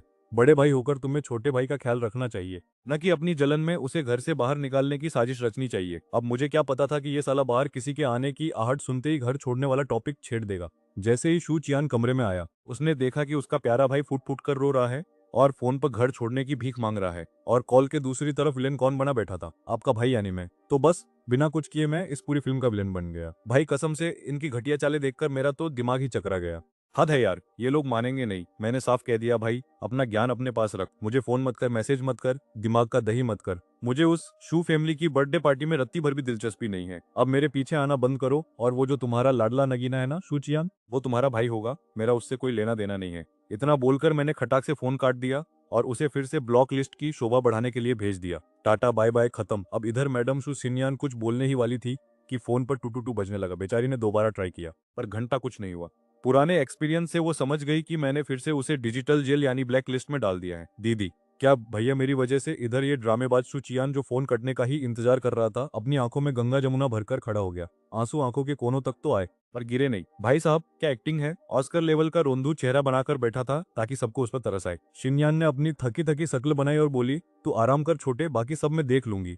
बेचारी शिनयान की हालत भी खस्ता हो रखी थी। एक तरफ ऑफिस का काम, दूसरी तरफ सू नियन बाई को ढूंढने का स्ट्रेस, और ऊपर से इस ड्रामेबाज की देखभाल। आंखों में इतनी लाल लकीरें थी जैसे रात भर जाकर नेटफ्लिक्स पर कोई सस्ता थ्रिलर देख रही हो। अब नियन बाई और चियान के बीच जो दरार आई थी, उसे देखकर शिन्यान का तो दिमाग ही फटने वाला था। तभी चियान ने अपना तुरुप का इक्का फेंका, रोते हुए बोला, दीदी क्या भैया मेरी वजह से घर नहीं आ रहे? मुझे पता है मैं मम्मी पापा का सगा बेटा नहीं हूँ, मैंने भैया की जगह छीनी है, शायद मुझे ही ये जगह छोड़ देनी चाहिए। ये बोलकर उसने फिर से नलके खोल दिए। शिन्यान तुरंत पिघल गई और बोली, क्या बकवास कर रहा है तू? इस घर में 20 साल से रह रहा है, खून का रिश्ता नहीं तो क्या हुआ? हमारा बॉन्ड तो एकदम अंबुजा सीमेंट जैसा मजबूत है। तू ही इस घर का बड़ा बेटा है और मेरा छोटा भाई भी, ये बात कोई नहीं बदल सकता। शिन्यान का चियान के लिए जो ये लगाव था, वो तो भाई असलियत तो सामने आ चुकी है कि शुकियान उसका सगा भाई नहीं है, लेकिन दीदी का प्यार है कि थमने का नाम ही नहीं ले रहा। मतलब इतना ड्रामा तो हमारे यहाँ के टीवी सीरियलों में भी नहीं होता। सू कियान को सबसे ज्यादा टेंशन इस बात की है कि उसे वापस सू परिवार के घर नहीं जाना। यहाँ उसकी बड़ी बहन सू सिन्यान उसे समझा रही है कि सू नियन भाई का मामला वो खुद संभाल लेगी, और इस नन्हे मुन्ने भाई को बस चुपचाप अपने जख्म भरने पर ध्यान देना चाहिए। दीदी ने उसके लिए चिंगजिंगे रेस्टोरेंट से वीआईपी वाला डिनर मंगाया और बड़े प्यार से कहा कि गरम गरम खा लेना। अब दीदी को एक मीटिंग में जाना था, तो उन्होंने जल्दी जल्दी हॉस्पिटल वाला टेबल सेट किया, टिफिन खोला और दो चार हिदायतें देकर वहां से रफू चक्कर हो गई। सू कियान ने जब खाने का नाम सुना तो उसकी आंखों में ऐसी चमक आई जैसे किसी भूखे को फ्री की बिरयानी दिख गई हो। लेकिन जैसे ही दीदी ने मीटिंग की बात की, भाई के चेहरे पर एक सेकंड के लिए चिड़चिड़ाहट आई, जिसे उसने ऑस्कर लेवल की एक्टिंग के साथ छुपा लिया। बोला, शुक्रिया दीदी, आप दुनिया में सबसे बेस्ट हो, लेकिन असली ट्विस्ट तो देखो। जैसे ही दीदी कमरे से बाहर निकली, भाई ने चम्मच ऐसे साइड में पटका जैसे उसमें जहर हो, एक निवाला तक नहीं चखा। इसे कहते हैं दोगलापन की पराकाष्ठा। खैर, कहानी आगे बढ़ती है और अगले दिन सुबह के ठीक 6 बजे, जब शरीफ लोग गहरी नींद में खर्राटे मार रहे होते हैं, मेरे सिस्टम देवता को चुल मची और उसने जोरदार घंटी बजाकर मेरी नींद हराम कर दी। नया टास्क आ चुका था और इसे देखते ही मेरी आंखें कंचों की तरह बाहर आ गईं। टास्क क्या था? आज रात की लू फैमिली वाली चैरिटी नीलामी में कम से कम 100 मिलियन यानी 10 करोड़ रुपए फूंकने थे। और भाई ऊपरी लिमिट की तो कोई सीमा ही नहीं है। मतलब सिस्टम आज पूरी तरह से बर्बादी के मूड में है। रिवॉर्ड क्या मिलेगा वो अभी सस्पेंस है। नीलामी का इनविटेशन कार्ड मेरे सिस्टम वाले झोले में पहले से ही आ चुका था। मैंने उसे निकालकर जरा ध्यान से देखा तो नीचे सुनहरे अक्षरों में एड्रेस और टाइम लिखा था। लोकेशन थी जिंगशेंग होटल और टाइम था 4 जुलाई की रात 8 से 10 बजे। अब इस अमीरों वाली पार्टी में कुछ बड़ा धमाका होने वाला है। अब यार मैं सोच रहा हूँ कि क्या मुझे सूट पहनना चाहिए, पर दुख की बात यह है कि इतनी शॉपिंग करने के बाद भी मैंने एक ढंग का सूट नहीं खरीदा। और सूट का तो तुम्हें पता ही है बॉस, बिना फिटिंग के ऐसा लगता है जैसे किसी ने शरीर पर तंबू तान दिया हो। फिटिंग में वक्त लगेगा और मेरे पास वक्त की ही तो कमी है। खैर, वैसे भी आज मेरा ऑफिस में आखिरी दिन होने वाला है, क्योंकि मैंने ठान लिया कि इस 9 से 5 वाली गुलामी को मैं टाटा बाय बाय बोलने वाला हूँ। जब नौकरी छोड़नी है तो अब ये सस्ती और टिकाऊ जीन्स टी शर्ट पहनने का ड्रामा क्यों करना? पिछले 2 दिनों में मैंने जो महंगे कपड़े और सामान बटोरने का कौन किया था, अब वही जलवा दिखाने का टाइम आ गया है। खुद को एक जब मैंने घड़ी देखी तो 7:30 बज रहे थे। मैंने अपनी उस पोर्से काइन की चाबी उठाई, हाँ वही जो तुम जैसे और मेरे जैसे मिडिल क्लास लोगों के सपनों में आती है, और बिजली की रफ्तार से बेसमेंट की तरफ निकल गया। पूरी रफ्तार से गाड़ी भगाते हुए मैं ठीक 8:30 बजे उस डिंगसी बिल्डिंग पहुंच गया। आज तो माहौल ही अलग था भाई। वो सिक्योरिटी गार्ड जो कल तक शकल देखकर मुंह बनाता था, आज ऐसे सलाम ठोक रहा था जैसे मैं उसके ससुर का इकलौता वारिस हूँ। फ्रंट डेस्क वाली मैडम की स्माइल तो इतनी लंबी थी कि लग रहा था होठों से कान छू लेगी। मैंने भी थोड़ा रईस वाला एटीट्यूड दिखाते हुए बस गर्दन हिला दी। जब मैं 20वीं मंजिल पर पहुंचा तो मेरा ये नया अवतार देख कर ली यिंग की तो आंखें फटी की फटी रह गई। वो हैरान होकर बोली, अबे ओए आज कौन सी जड़ी बूटी खाकर आए जो इतना चमक रहा है? अब इन बेचारों को कौन समझाए कि ऑफिस आते ही आम इंसान की आत्मा मर जाती है। पर मेरा तो सीन ही अलग था। मैंने मुस्कुरा कर कहा, कोई दवाई नहीं है मैडम, बस अब इस नौकरी की बैंड बजानी है, मैं रिजाइन कर रहा हूँ। अब मेरे जैसा बंदा जिसके पास पैर की बारिश हो रही हो, वो यहाँ धक्के खाने थोड़े ही ना आएगा। उसे लगा मैं मजाक कर रहा हूँ, पर मैं तो फुल सीरियस था बॉस। मैंने तुरंत अपनी कुर्सी पर तशरीफ रखी, कंप्यूटर ऑन किया और वर्ड डॉक्यूमेंट खोलकर अपना रेजिग्नेशन लेटर टाइप करना शुरू कर दिया। भाई ये मेरा सारा बचा कुचा काम तू ही पकड़ ले। वैसे भी इस कबाड़खाने में करने को कुछ खास बचा नहीं है। ये कंपनी एक डिजाइनिंग फर्म है और हमारा काम बस ऑर्डर लेना और डिजाइन के नक्शे पेलना है। वैसे मेरा असली टैलेंट तो गार्डन डिजाइनिंग में था, लेकिन लीइंग को डर था कि अगर मैंने सीधे उसे सारे प्रोजेक्ट दे दिए तो ऑफिस की चुड़ैलें फालतू की गॉसिप करेंगी। मैंने कहा ठीक है भाई, अगर तुझे इतनी फटने की बीमारी है तो मैं मैनेजर से पूछ लूंगा। ये सब बातें करते करते मैं साइड में चुपके से अपना इस्तीफा टाइप करने लगा। 10 मिनट के अंदर मैंने मैनेजर को अपना रेजिग्नेशन लेटर ईमेल कर दिया और अपनी फाइलों का रायता समेटने लगा। वो काम जो अभी शुरू होने थे, जो आधे लटके थे और जिन्हें क्लाइंट ने रिजेक्ट करके मेरी बेइज्जती की थी, उन सबको मैंने तमीज से अलग अलग फोल्डर में डाल दिया। तभी मुझे मैनेजर के केबिन में बुलावा आया। वो मेरा इस्तीफा ऐसे घूर रहा था जैसे मैंने उसकी जायदाद अपने नाम लिखवा ली हो। उसने पूछा, क्या यही तुम्हारा आखिरी फैसला है? मैंने भी फुल कॉन्फिडेंस में कह दिया, हाँ सर, बहुत सोच समझकर ये कदम उठाया है। अब वो इमोशनल होकर पूछने लगा कि भाई दिक्कत क्या है? तेरी तो सबके साथ इतनी अच्छी सेटिंग थी। अब उसे क्या बताता कि मेरी किस्मत का ताला खुल चुका है? तो मैंने एक मस्त फिल्मी कहानी पेल दी। मैंने कहा, सर, एक बार मैंने एक लावारिस दादाजी की जान बचाई थी। उनके आगे पीछे कोई नहीं था, तो मरने के बाद वो अपनी करोड़ों की जायदाद मेरे नाम कर गए। अब मुझे बैठकर किराया वसूलना है और ऐश करनी है। मैनेजर की शक्ल देखकर लग रहा था उसे मेरी एक भी बात पर यकीन नहीं है, पर भाई वो माने या ना माने, मैंने तो मन बना लिया था। वैसे भी मैं यहाँ एक इंटर्न ही तो था, मेरा कौन क्या उखाड़ लेगा। रिजाइन करने के लिए 1 महीने का वो टॉर्चर वाला नोटिस पीरियड झेलने की जरूरत नहीं पड़ी। मेरा मैनेजर पहले तो ऐसे नाटक कर रहा था जैसे मैंने उसकी किडनी मांग ली हो, पर जब उसने मेरी शक्ल देखी तो समझ गया कि ये लड़का अब रुकने वाला नहीं है। आखिर में थक हार कर उसने पेपर्स पर साइन कर ही दिए। ठीक है, ठीक है, अपना काम खत्म करो और यहाँ से दफा हो जाओ, इससे पहले कि मेरा मूड खराब हो जाए। मैनेजर साहब का दिल अंदर ही अंदर रो रहा था, क्योंकि उन्हें लगा था कि उन्हें एक बढ़िया मुर्गी मिल गई है जो लंबे समय तक उनके लिए अंडे देगी। पर उन्हें क्या पता था कि मैं तो एक चलता फिरता टाइम बम हूँ। बेचारे बॉस का दिल ऐसे दुख रहा था जैसे उनका पहला ब्रेकअप हो गया हो। वो अब मेरी सूरत तक नहीं देखना चाहते थे, पर मैंने भी मौके का फायदा उठाकर उन्हें दुनिया का सबसे महान इंसान होने का झूठा सर्टिफिकेट थमा दिया। मैंने जाते जाते ये भी कह दिया कि आज ऑफिस के सब लोगों के लिए शाम की चाय और नाश्ता मेरी तरफ से होगा। जो खाना है मंगा लो, जाओ अपना काम पूरा करो और यहाँ से निकलो। मैनेजर ने चिढ़कर कहा। मैं भी स्कूल की आखिरी घंटी बजने के बाद भागने वाले बच्चे की तरह ऑफिस से बाहर निकला और बड़े प्यार से दरवाजा बंद किया ताकि साहब गुस्सा न हो जाएं। बाहर निकलते ही लीइंग एकदम से मेरे पास ऐसे आई जैसे मोहल्ले की कोई आंटी ताजा गॉसिप का इंतजार कर रही हो। मैंने कहा, अरे चिल मारो, बस अब अकाउंट्स डिपार्टमेंट से अपनी सैलरी लेनी है और मेरा काम खत्म। मैंने उन फाइलों का ढेर निकाला जो अभी भी अधूरी थी और जिन पर मैंने दुनिया भर के स्टिकी नोट्स चिपका रखे थे। मतलब अपना सारा फैलाया हुआ रहता अब दूसरों को समेटना था। मैंने ली यिंग दीदी से कहा कि वो अपनी पसंद की फाइलें चुन ले और बाकी का कबाड़ दूसरे लोगों में बांट दे। वैसे तो ऑफिस में मेरी रेपो काफी तगड़ी है, पर आखिर में हूँ तो मैं एक इंटर्न ही, और असली सिस्टम तो लीइंग जैसी पुरानी खिलाड़ी चलाती हैं। मैंने उनसे रिक्वेस्ट की कि आज की फेयरवेल पार्टी वही ऑर्गेनाइज करे। उन्होंने भी टशन में मुझे ओके का इशारा किया और काम को बखूबी संभालने का वादा किया। लीइंग ने उन फाइलों के ढेर में से सबसे आसान काम अपने लिए उठा लिया और बाकी का सारा बोझ मेरे उन खास दोस्तों पर डाल दिया जो मेरा काम मना नहीं कर सकते थे। मैंने बिना किसी देरी के उस एम्प्लॉय ग्रुप में मैसेज फेंक दिया जहां कोई बॉस नहीं था। बिल्कुल वैसा ही ग्रुप जैसा हम सबके पास होता है बॉस की बुराई करने के लिए। मैंने सीधा शंघाई गुइफू जैसे महंगे रेस्टोरेंट का मेन्यू कार्ड ग्रुप में डाल दिया और साफ बोल दिया कि आज तुम्हारा भाई पार्टी दे रहा है, जिसे जो खाना है ऑर्डर की लाइन लगा दो, काम खत्म। मैंने अपनी दोस्त लीइंग को एक जादू की झप्पी दी और उसे थैंक्स बोला। बेचारी ये लड़की कब से अपना सवाल दबाए बैठी थी, आखिर उससे रहा नहीं गया और उसने पूछ ही लिया, भाई तू अचानक नौकरी क्यों छोड़ रहा है, क्या चक्कर है? अब देखो, मैं तो सच बोल रहा था कि रातों रात मेरी लॉटरी लग गई है और अब मेरा काम करने का रत्ती भर भी मन नहीं है। पर भाई कसम से इस दुनिया में सच की कोई वैल्यू ही नहीं है। लीइंग मुझे ऐसे देख रही थी जैसे मैं किसी पागलखाने से ताजा ताजा भाग कर आया हूँ। उसे लग रहा था मैं मजाक कर रहा हूँ। मैंने भी कंधे उचका दिए कि भाई तेरी मर्जी, यकीन कर या ना कर। मैंने अपना फोन निकाला और मेituan ऐप खोलकर सबका ऑर्डर एक करके बुक करना शुरू कर दिया। लीइंग को मेरी फिक्र सता रही थी। वो बोली, तू पागल तो नहीं हो गया? ये सब ऑर्डर करने के चक्कर में तेरी पिछले महीने की पूरी सैलरी उठ जाएगी। अब उसे कौन समझाए कि हमारे पास इतना पैसा है कि हम उसे रद्दी समझकर जला दे। मैंने अपना हाथ स्टाइल से हवा में लहराया और अपनी कलाई पर बंदी चमकती हुई रोलेक्स ग्रीन वाटर घोस्ट घड़ी उसे दिखाई। वो मासूमियत से बोली, घड़ी तो बड़ी धांसू लग रही है, कौन से ब्रांड की है? अगली बार मैं भी देखूंगी। मतलब हद है यार, मेरा इतना महंगा स्वैग उसने एक झटके में कचरा कर दिया। उसे घंटा समझ नहीं आया कि मैं क्या दिखाना चाह रहा हूँ। मैंने दांत पीसते हुए कहा, मैडम ये सामने वाले जिनशिंग मॉल से खरीदी हुई असली रोलेक्स है। जैसे ही उसने जिनशिंग मॉल का नाम सुना, बेचारी ने जोर से थूक निकला। जिनशिंग मॉल मतलब वो जगह जहां आम इंसान सिर्फ एसी की ठंडी हवा खाने जाता है। कुछ खरीदने की औकात सबकी नहीं होती। अब जाकर उसे एहसास हुआ कि मामला कुछ बड़ा है और उसने मुझे ऊपर से नीचे तक ऐसे घूरना शुरू किया जैसे मैं कोई एलियन हूँ।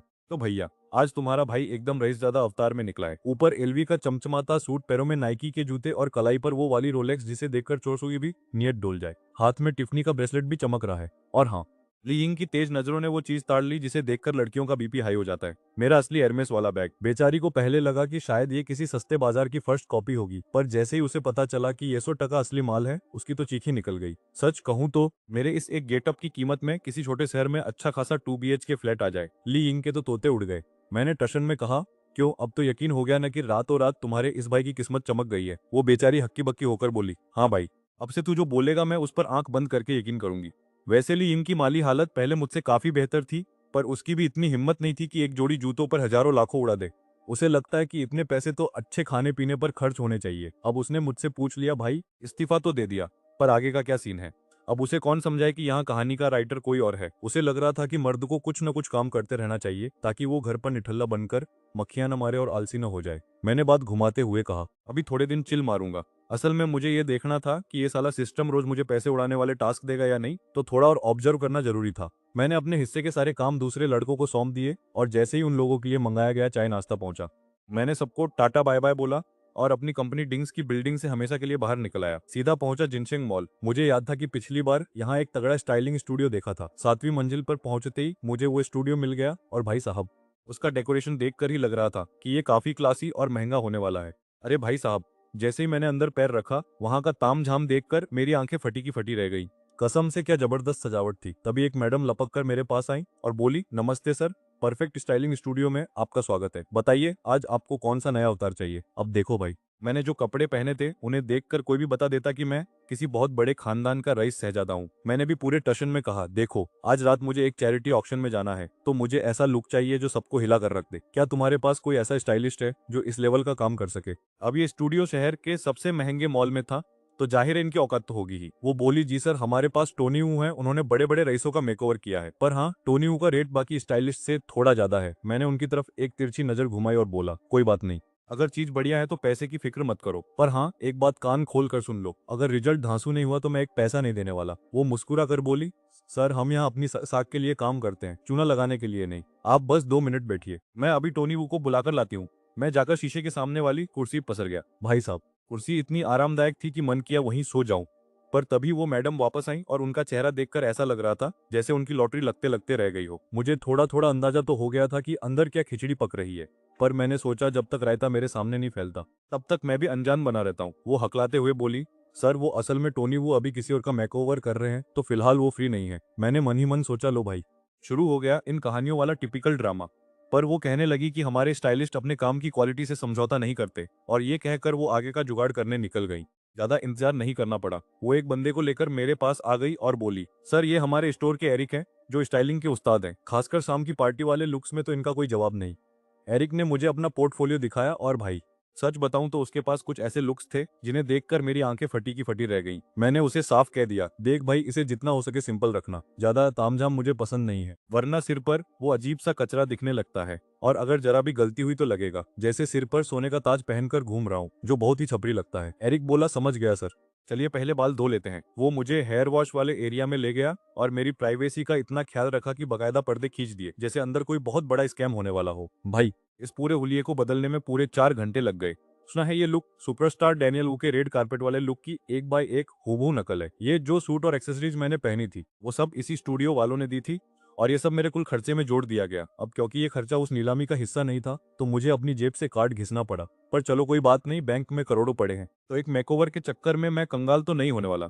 जब मैं उस परफेक्ट स्टाइल स्टूडियो से बाहर निकला तब मुझे अचानक याद आया कि मैं तो खुद गाड़ी चला कर आया था। अब यार, जब बंदा ऐसे सूट बूट में टिप टॉप होकर हाई सोसाइटी की महफिल में जा रहा हो तो खुद स्टीयरिंग पकड़ना थोड़ा डाउन मार्केट लगता है। इसलिए मैंने तुरंत फोन निकाला और ऑनलाइन एक लग्जरी कार ड्राइवर बुक कर लिया। अब मैं उस काले रंग के डैनियल वू स्टाइल वाले सूट में अपनी पॉश केन के पास स्टेशन में खड़ा था, और भाई मॉल के बाहर मैं किसी अजूबे से कम नहीं लग रहा था। लड़कियां तो पागलों की तरह फोन निकाल कर मेरी वीडियो बनाने लगी। मुझे सच में उन लोगों से बड़ी दिक्कत है जो बिना पूछे बस कैमरा तान देते हैं और वीडियो बनाना शुरू कर देते हैं जैसे मैं कोई चिड़ियाघर का जानवर हूँ। आखिर मैनर्स नाम की भी कोई चीज होती है या नहीं। मेरा इन लोगों के साथ कोई पुराना दोस्ताना तो है नहीं, पर यहाँ भीड़ इतनी ज्यादा थी कि मुझे अपना कीमती चेहरा छुपाकर निकलना पड़ा ताकि ये लोग मेरी फोटो न खींच ले। शुक्र है मेरी सवारी जल्दी आ गई। और भाई सरप्राइज, मेरा ड्राइवर कोई खड़ूस अंकल नहीं बल्कि एक लड़की थी। मैंने कहा, हेलो मैडम, गाड़ी का नंबर 546 आप ही हो क्या? ऑर्डर कंफर्म किया, चाबी उसके हाथ में थमाई और मैं पिछवाड़े वाली सीट पर नवाबों की तरह पसर गया। जाना कहाँ था? वही अपना जिंगसिंग होटल। मैडम बोली, सर जरा सीट बेल्ट लगा लो, आजकल ट्रैफिक पुलिस वाले पीछे बैठने वालों को भी नहीं छोड़ते। मैंने भी शरीफ बच्चा बनकर बेल्ट लगा ली। ये जिंगसिंग होटल और जिंगसिंग मॉल बिल्कुल पड़ोसियों की तरह चिपके हुए हैं। शायद लोग ग्रुप वालों ने पूरा मोहल्ला ही खरीद रखा है, तभी तो हर चीज का नाम एक जैसा है। गाड़ी होटल पहुंच गई, पर अभी टाइम काफी बचा था और मुझे बाहर धूप में घूमने का कोई शौक नहीं था, तो मैंने सोचा क्यों न एक रूम बुक करके थोड़ी देर घोड़े बेचकर सोया जाए। रात के 7:50 पर जब मैं नीचे आया तो नीलामी वाली जगह पर मेला लगा हुआ था। अब देखो, दुनिया को दिखाने के लिए मैंने अपने सूट की जेब में हाथ डाला, पर असली माल तो मेरे सिस्टम वाले जादुई बैग में था। मैंने वहां से अपना इनविटेशन कार्ड निकाला और गेट पर खड़े भाई साहब को थमा दिया। कार्ड देखते ही उस गार्ड के चेहरे के भाव ऐसे बदले जैसे किसी ने रिमोट से चैनल बदल दिया हो। पहले जो शक्ल सड़ी हुई थी, अब उस पर बत्ती सी चमक रही थी। वो झुककर बोला, गुड इवनिंग सू साहेब, आइए मैं आपको आपकी सीट तक छोड़ देता हूँ। इसलिए चैरिटी नीलामी में कोई प्राइवेट कैबिन तो थे नहीं, सबको एक ही हॉल में बिठाया गया था। पर हाँ, आगे वाली सीटें पीछे वालों से काफी ज्यादा चौड़ी और आलीशान थी। आखिर पैसे का चक्कर बाबू भैया। वो गार्ड मुझे इज्जत के साथ सबसे आगे वाली लाइन की तरफ ले गया। भाई साहब, ये जगह एकदम सेंटर में तो नहीं थी, पर कसम से एकदम साइड में भी नहीं थी। तभी मेरे अंदर का कीड़ा बोला, मानना पड़ेगा, जब ये सिस्टम अपनी उंगलियां चलाता है ना कुछ गजब ही होता है। पर भाई मेरी तो बोलती बंद हो गई जब मैंने लियू किंग को दोबारा वहां देखा। मतलब इस कहानी के ऑथर को मेरे मजे लेने में बड़ा स्वाद आता है ना। फिर से वही चेहरा। मैंने पीछे मुड़कर अपनी सबसे नकली वाली स्माइल दी और बोला, अरे लियू मैडम, गुड इवनिंग। आज यहाँ कैसे दर्शन दिए? अब मैडम वहाँ अकेली नहीं थी, उनके साथ पूरी एक गैंग चल रही थी, या असल में ये कहना सही होगा कि वो कुछ लोगों के पीछे पीछे आ रही थी। जैसे ही उसने मुझे आवाज दी, वहां मौजूद सबकी गर्दनें एक साथ मेरी तरफ ऐसे घूमी जैसे मैंने उनका उधार खाया हो। तभी उसके बगल में खड़ी एक औरत बोली, ओए छोटी किंग, क्या तू इस लड़के को जानती है? अब ये औरत शक्ल से ही कोई शरीफ इंसान तो बिल्कुल नहीं लग रही थी। इसके चेहरे पर तो बड़े अक्षरों में विलेन लिखा हुआ था। फिर मेरी नजर लियू किंग के उस नीलामी वाले आइटम पर पड़ी। मैं बस टकटकी लगाकर लियू किंग की उस नीलामी वाली चीज को देखने लगा। फिर मैंने लिस्ट को वापस मेज पर रख दिया। जैसे ही रात के 8 बजे होस्ट ने ऐलान कर दिया कि भाई साहब, नीलामी शुरू हो चुकी है, वो स्टेज से नीचे उतरा और ऑक्शन रूम के असली खिलाड़ियों को ऊपर भेज दिया। आज का पहला आइटम था सफेद जेड के गहनों का एक सेट, जिसमें झुमके, कंगन, एक छोटा सा पेंडेंट और बांस की डिजाइन वाली एक हेयर पिन थी। अब देखो, ये सेट किसी मैडम का पुराना इस्तेमाल किया हुआ सामान था, तो मेरा इसे खरीदने का कोई मूड नहीं था। तभी मैंने देखा कि ये लियू क्विंग पता नहीं कब चुपके से मेरी बगल वाली सीट वाले बंदे को हटाकर वहां आकर बैठ गई। मुझे चुपचाप बैठा देख वो फुसफुसाते हुए बोली, क्या तुम्हें ये गहने पसंद आ रहे हैं? अगर कहो तो मैं तुम्हारे लिए इन्हें खरीद लूं। भाई कसम, ये बंदी तो फुल फॉर्म में है और मुझ पर डोरे डालने का कोई मौका नहीं छोड़ रही। पर मैंने भी मन में सोच लिया कि बहन, हम सिर्फ 2 बार मिले हैं, अभी से इतने महंगे गिफ्ट लेकर मैं अपना कैरेक्टर ढीला नहीं करना चाहता। जो चाहिए होगा मैं खुद के पैसों से खरीदूंगा। मेरे मना करने के बाद उसने एक लंबी आह भरी जैसे उसका दिल टूट गया हो। फिर जो हुआ वो तो एकदम सिर के ऊपर से निकल गया। जिस मैडम का वो गहनों का सेट था, उन्होंने खुद ही उसे 12 लाख की भारी भरकम कीमत देकर वापस खरीद लिया। अब ये रईस लोगों का लॉजिक मेरी समझ के बिल्कुल बाहर है, पर चलो, चैरिटी का मामला है तो शायद खुद का माल खुद ही वापस खरीदना इनके लिए कोई बड़ी बात नहीं होगी। आखिरकार पैसा तो नेक काम में ही जा रहा है। इसके तुरंत बाद स्टाफ वाले दूसरा आइटम लेकर आए, जो कि बिना तरासा हुआ जेड का एक बड़ा पत्थर था। ये किसी मर्द के दोनों हाथों के बराबर बड़ा था और पूरा का पूरा लाल रंग में चमक रहा था। दूर से देखने पर ऐसा लग रहा था मानो कोई फिनिक्स पक्षी आग की लपटों से दोबारा जिंदा होकर बाहर निकल रहा हो। मेरी नजरें उस पर ऐसी टिकी कि मैं तो जैसे सम्मोहित ही हो गया। शुरुआत में जब इस पर बोली लगना शुरू हुई, कैटलॉग में जब मैंने इस चीज को देखा था, तभी इसे अपना टारगेट बना लिया था। पर भाई, फोटो और असलियत में वही फर्क होता है जो इंस्टाग्राम फिल्टर और आधार कार्ड की फोटो में होता है। सामने देखने पर यह तो कतई बवाल लग रहा है। ये आग से निकली हुई लाल मणिक यानी रेड जेड स्टोन तो सच में आंखों में चुभने वाली चमक दे रही है। नीलामी करने वाले भाई साहब चिल्लाए, बेस प्राइस 5 लाख, और हर बोली कम से कम 50,000 ऊपर होनी चाहिए। अभी नीलामी शुरू हुई थी कि लोग ऐसे पागलों की तरह बोलियां लगाने लगे जैसे फ्री में बट रहा हो। मुझे तो लगा था मैं अमीर हूँ, पर ये लोग तो पैसे को रद्दी समझ रहे हैं। जब भीड़ थोड़ी छंटने लगी और चिल्लाने वाले कम हुए, तब मैंने अपना हाथ उठाया और सीधा 30 लाख की बोली पेल दी। अभी पिछला बंदा 28 लाख पर ही अटक रहा था और मैंने सीधा 2 लाख का जंप मार दिया। एक बंदे की तो वही हवा निकल गई, पर सामने वाले ने फिर भी हिम्मत जुटाकर 30,10,000 बोले। मैंने अपने होंठ सिकोड़े और मन ही मन कहा, बेट ये चिल्लर अपने पास रख, और सीधा 40 लाख ठोक दिए। ये देखकर लू वानियों की भी भौहें तन गई और वो मुझे ऐसे देखने लगी जैसे मेरा मानसिक संतुलन बिगड़ गया हो, क्योंकि मैं किसी रूल्स को फॉलो नहीं कर रहा था। सामने वाले ने 45 लाख बोले तो मैंने बिना सोचे समझे सीधा 80 लाख का बम फोड़ दिया। इस झटके ने 2 और लोगों को रेस से बाहर कर दिया और अब मैदान में मेरे अलावा सिर्फ 2 और खिलाड़ी बचे थे। जब बोली 1 करोड़ 20 लाख तक पहुंची, तो मैंने बिना एक सेकंड सोचे कंफर्म कर दिया। मेरी टशन ऐसी थी कि सामने वाले को भी समझ आ गया कि अगर उसने 1 रुपया भी ऊपर बोला तो मैं सीधा उसकी पुश्तैनी जायदाद के बराबर की बोली लगा दूंगा। लू वान्यू धीरे से बुदबुदाई, मान गए भाई, तू तो इस नीलामी का सबसे खतरनाक खिलाड़ी निकला। थोड़ा तो सोच समझकर बोली लगाता। 1 करोड़ 20 लाख पर आकर सामने वाले ने घुटने टेक दिए और आगे बोली नहीं लगाई। देखो, ये फिनिक्स जेड मिलना तो बहुत मुश्किल है, और कायदे से देखा जाए तो अगर कोई उस्ताद इसे तरासे तो इसके 100 बेहतरीन पीस बन सकते हैं। लेकिन दिक्कत यह है कि इतनी भारी चुकाने के बाद इसे आगे बेचकर मुनाफा कमाना नामुमकिन जैसा है। पर मेरा प्लान इसे काटकर सीधे गहने बनाने का था। वो बेचारा डरपोक आखिर पीछे हट ही गया, और ये आग उगलने वाला फिनिक्स पत्थर अब मेरे हाथ चुकोका था। भाई का मूड अब इतना चमक रहा था कि मानो दिवाली का बोनस मिल गया हो। इसके बाद मैंने हाथ साफ करते हुए एक बैंगनी रंग का ब्रेसलेट और एक पुराना सा फूलदान भी अपनी बास्केट में डाल लिया। मेरे बगल में बैठी लियू किंकिंग की तो आंखें फटी की फटी रह गई थी। उसे लग रहा था कि शायद मैं पैसे छापने की मशीन साथ लेकर आया हूँ। मैंने धीरे से उसे टोकते हुए कहा, सुनो, ये नैन भाई बुलाना बंद करो, मुझे सीधा शाओसु कहो। यार, खुद के जाल में फंसना किसे कहते हैं ये मुझसे सीखो। अपनी पहचान छुपाने के लिए झूठ क्या बोला। अब हर बार जब वो मुझे उस नाम से बुलाती है तो मेरे अंदर ऐसी अजीब सी बेचैनी होती है, जैसे किसी ने पीठ पर लाल मिर्च रगड़ दी हो। लियू बेचारी चुप हो गई कि इस पूरी भीड़ में सिर्फ वही एक पागल है जो ईमानदारी से दोस्ती निभाने आई है। उसने मुझसे फुसफुसाते हुए पूछा, नैन भाई, अभी तो आधी नीलामी भी नहीं हुई और तुमने लगभग 10 करोड़ उड़ा दिए। क्या तुम्हारे घर वाले तुम्हें घर से बाहर नहीं निकाल देंगे? अब उसे क्या पता कि अपनी लाइफ में कोई टोकने वाला है ही नहीं। सारा पैसा अपना है और खर्च करने का स्वैग भी अपना। हालांकि मैंने उसे ये कभी नहीं बताया कि मैं एक अनाथ हूँ। फिर उसने असली सवाल दागा, क्या तुम्हारा निशाना भी शहर के पश्चिमी हिस्से वाली वो जमीन है? वहां तो आधे से ज्यादा लोग उसी के लिए गिद्ध की तरह नजरें गड़ाए बैठे हैं। भाई कसम, मैंने जब लिस्ट देखी थी तो मुझे तो वहां किसी जमीन का नामो निशान नहीं दिखा।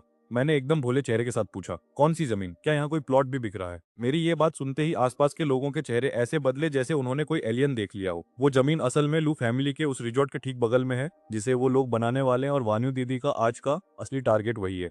तो भाई, ये जमीन का जो टुकड़ा है ना, अगर तुम इसे इस तरह देखो तो ये सीधा सीधा नोट छापने की मशीन है। मतलब इसे खरीद लिया तो समझो चांदी ही चांदी। सच कहूं तो पहले मेरा इसमें रत्ती भर भी इंटरेस्ट नहीं था, लेकिन लियू किंग ने जब अपनी ज्ञान की गंगा बहाई तो मेरा भी मीटर घूम गया और मुझे भी चुल मचने लगी। पास में बैठी लू वान्यून हमारी ये खिचड़ी पकते हुए शांति से सुन रही थी। आखिर में उससे रहा नहीं गया और वो बोली, अरे भाई, तुम दोनों मेरी ही जमीन को हड़पने की प्लानिंग कर रहे हो, और वो भी मेरे मुंह के सामने। कुछ तो शर्म करो। अब उसे कौन समझाए कि ये जमीन सिर्फ फायदे का सौदा नहीं है, बल्कि ये तो वो खजाना है जो खानदान की किस्मत बदल दे। अगर मेरे पास पैसों की तंगी होती तो शायद मैं पीछे हट जाता, पर भाई का हाथ अभी गर्म है। लियू किंग बेचारी अभी भी कॉलेज के धक्के खा रही है। महीने के पॉकेट मनी के नाम पर उसे मुश्किल से 20 मिलियन ही मिलते होंगे। अब 20 मिलियन में तो आजकल लोग ढंग का घर नहीं लेते। ये मैडम जमीन खरीदने चली है। क्या जोक मारा है? तुम कंगाल हो तो क्या हुआ? तुम्हारे भाई के पास माल की कमी नहीं है। मुझे उस जमीन में अब असली वाला इंटरेस्ट आ रहा है। जैसे ही मैंने कहा कि सुशाओ अब इस रेस में उतरेगा, लू वान्यून की सिट्टी पिट्टी गुम हो गई। वो बेचारी तो एकदम से उछली पड़ी, पर मैंने भी कूल बनते हुए कह दिया, देख भाई, नीलामी का सीधा सा रूल है, जो सबसे ज्यादा बोली लगाएगा माल उसका होगा। मेरी ये बात सुनकर लू वान्यून पहले तो सन्न रह गई, पर फिर उसे समझ आ गया कि मैं हल्के में नहीं ले रहा, और वो धीरे से मुस्कुरा दी। उसने भी मान लिया कि सू शाओ बात तो पते की कह रहा है। इसके बाद हम दोनों के बीच खामोशी छा गई। फिर मैंने अपना असली जलवा दिखाया और पूरे 38 बिलियन खर्च करके 2143.56 कैरेट का एक चमचमाता हुआ पिंक डायमंड अपने नाम कर लिया। अब तुम सोचोगे कि मैं पागल हूँ। नहीं भाई, ये सिस्टम का गेम है। हीरा जितना महंगा होगा, मेरा रिफंड यानी कैशबैक उतना ही तगड़ा बनेगा। इस एक मूव ने लू वान्यून और लियू किंग के दिमाग के सारे पुर्जे हिला दिए। उन्हें पहले लगा था कि मैं सिर्फ लंबी लंबी फेंक रहा हूँ, पर अब उन्हें समझ आ गया कि ये बंदा सीरियस है। अगर मैं 38 बिलियन कैश में ऐसे उड़ा सकता हूँ जैसे शादी में शगुन के पैसे, तो फिर वो जमीन तो मैं हंसते खेलते जीत लूंगा। जैसे जैसे वक्त बीता, नीलामी अपने आखिरी पड़ाव पर आ गई। अब बारी थी उस चीज की जिसका सबको बेसब्री से इंतजार था, वेस्ट कोस्ट वाली वो बदनाम और बेसकीमती जमीन। तो भैया, अब आ गई वो घड़ी जिसका सबको बेसब्री से इंतजार था, यानी आज की रात सबसे बड़ा धमाका, पश्चिम वाले इलाके की वो जमीन। ये पूरे 4000 मीटर का तगड़ा प्लॉट है। इसकी शुरुआती बोली लगी है 5 करोड़, और नियम ये है कि हर बार कम से कम 10 लाख तो बढ़ाने ही पड़ेंगे। और ये शुरू हुआ असली तमाशा। 8 करोड़, 9 करोड़, 10 करोड़। जैसे ही नीलामी करने वाले की आवाज रुकी, नीचे पे लोग ऐसे चिल्लाने लगे जैसे सेल में फ्री के कपड़े बंट रहे हो। मैं और लू वानिंग चुपचाप साइड में बैठ के ये मजा देख रहे थे। अभी तक हम में से किसी ने अपना मुंह नहीं खोला था, क्योंकि शुरू में जो ये उछल कूद कर रहे हैं वो तो बस चिलर पार्टी और बलि के बकरे हैं। असली खिलाड़ी तो तब मैदान में उतरते हैं जब कीमत औकात के बाहर पहुंचने लगे। तभी ये लियू किंग फिर से अपनी उंगली करने आ गई और पूछने लगी, सुब मिंग, कितने पैसे लेकर आए हो? मैंने उसकी तरफ एक नजर देखा और मन में सोचा, भाई साहब, भगवान ने दिमाग तो सबको दिया है, पर यह लड़की शायद उसे धोकर धूप में सूखने डाल आई है। तभी ली शिंगमिंग ने थोड़ा खंखारते हुए उसे टोका कि बहना, ऐसे किसी के पत्ते नहीं खुलवाते, वरना खेल बिगड़ जाएगा। वो बेचारी शर्म से एकदम टमाटर जैसी लाल हो गई। मैंने हाथ हिलाकर उसे रिलैक्स रहने को कहा, क्योंकि मुझे रत्ती भर भी फर्क नहीं पड़ता।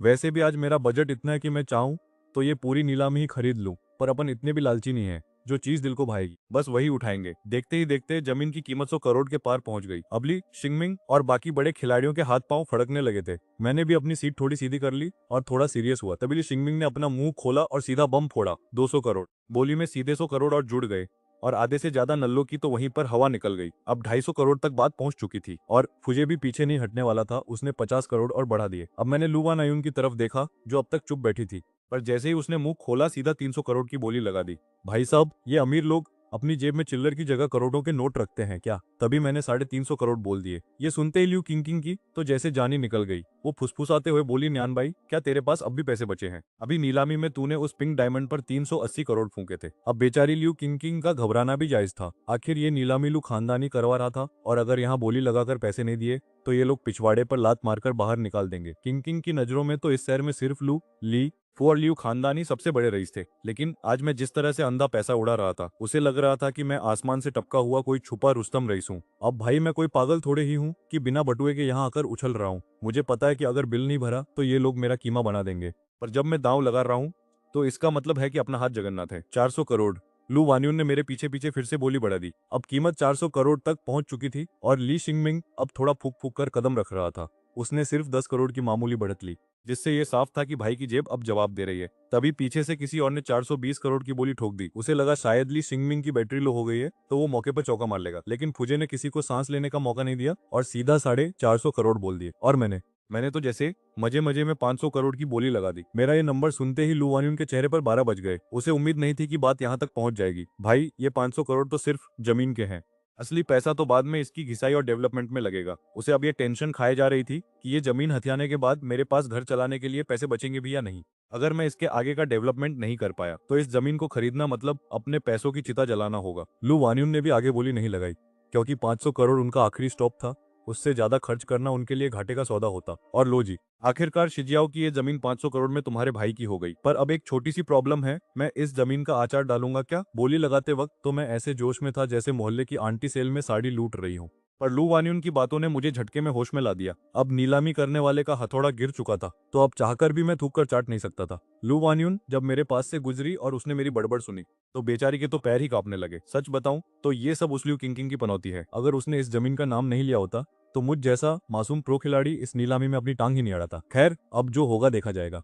आखिरकार गंगा नहाने का टाइम आ ही गया। फिलहाल तो बिल भरने की बारी थी। मैं पेमेंट काउंटर पर पहुंचा और अपना बिन मांगे पैसे देने वाला ब्लैक गोल्ड कार्ड निकालकर स्वाइप कर दिया। पेमेंट एकदम मक्खन की तरह हो गई और तभी सिस्टम का नोटिफिकेशन टपका, होस्ट, आपने लू चैरिटी नीलामी में अपना टास्क पूरा कर लिया है। मुझे खर्च की गई रकम का 3 गुना रिवॉर्ड मिला और मेरे बैंक अकाउंट में पैसों की बारिश हो गई। इतना ही नहीं, सिस्टम ने मेरी टॉर बढ़ाने के लिए एक प्रो लेवल की बॉडीगार्ड टीम और 17 सीटों वाली एक आलीशान लग्जरी वैन भी गिफ्ट कर दी है। आज का टास्क रिवॉर्ड सुनते ही मेरी आंखें ऐसे चमक उठी जैसे मोहल्ले की आंटी को कोई ताजा गॉसिप मिल गई हो। कसम से ये तो वही बात हो गई कि भूख लगी थी और ऊपर वाले ने सीधे छप्पर फाड़कर पनीर टिक्का भेज दिया। मैं अभी यही सोचकर अपना सिर खुजला रहा था कि इतना सारा कीमती सामान सुरक्षित तरीके से सिन हुआ फू हवेली तक कैसे पहुंचाऊंगा। पर अब ये सुई बयान हुआ के भेजे हुए बॉडीगार्ड्स आ गए हैं तो कलेजे को ठंडक मिल गई है। वैसे ये सिस्टम के भेजे हुए लठे थे कहाँ? अभी मैं सिस्टम की कुंडली खंगालने ही वाला था कि अचानक मेरे सामने पूरे 16 के 16 गबरू जवान प्रकट हो गए। सबकी हाइट 6-6 फीट, चौड़ी छाती और चाल ऐसी की जैसे अभी किसी विलेन की हड्डियां चटका देंगे। मुझे पूछने की जरूरत ही नहीं पड़ी। अपनी पारखी नजर से तुरंत ताड़ गया कि ये वही स्पेशल बॉडीगार्ड्स हैं जो सिस्टम ने खास मेरे लिए भेजे हैं। इन सब ने एक साथ मुझे ऐसे झुककर सलाम ठोका जैसे मैं कोई बड़ा अंडरवर्ल्ड डॉन हूं। अब जब इतने बंदे मिल ही गए हैं तो अपनी रईसी झाड़ने का मौका मैं कैसे छोड़ता। जमीन के कीमती कागजात मैंने स्टाइल से अपने पास रखे और बाकी का तामझाम, वो कीमती फूलदान और हीरे इन 16 के 16 शेरों को थमा दिए। जैसे ही मैं अपनी फौज लेकर वहां से निकला, लू वान्यून और उसके चमचे उसी जगह धमके जहां मैं खड़ा था। वान्यून की शक्ल ऐसी बनी हुई थी जैसे किसी ने उसकी फेवरेट वेब सीरीज का क्लाइमैक्स स्पॉइल कर दिया हो। वो लोग आपस में फुसफुसा रहे थे कि मेरा ये अचानक से प्रकट होना उनके सारे प्लान की ऐसी तैसी कर गया।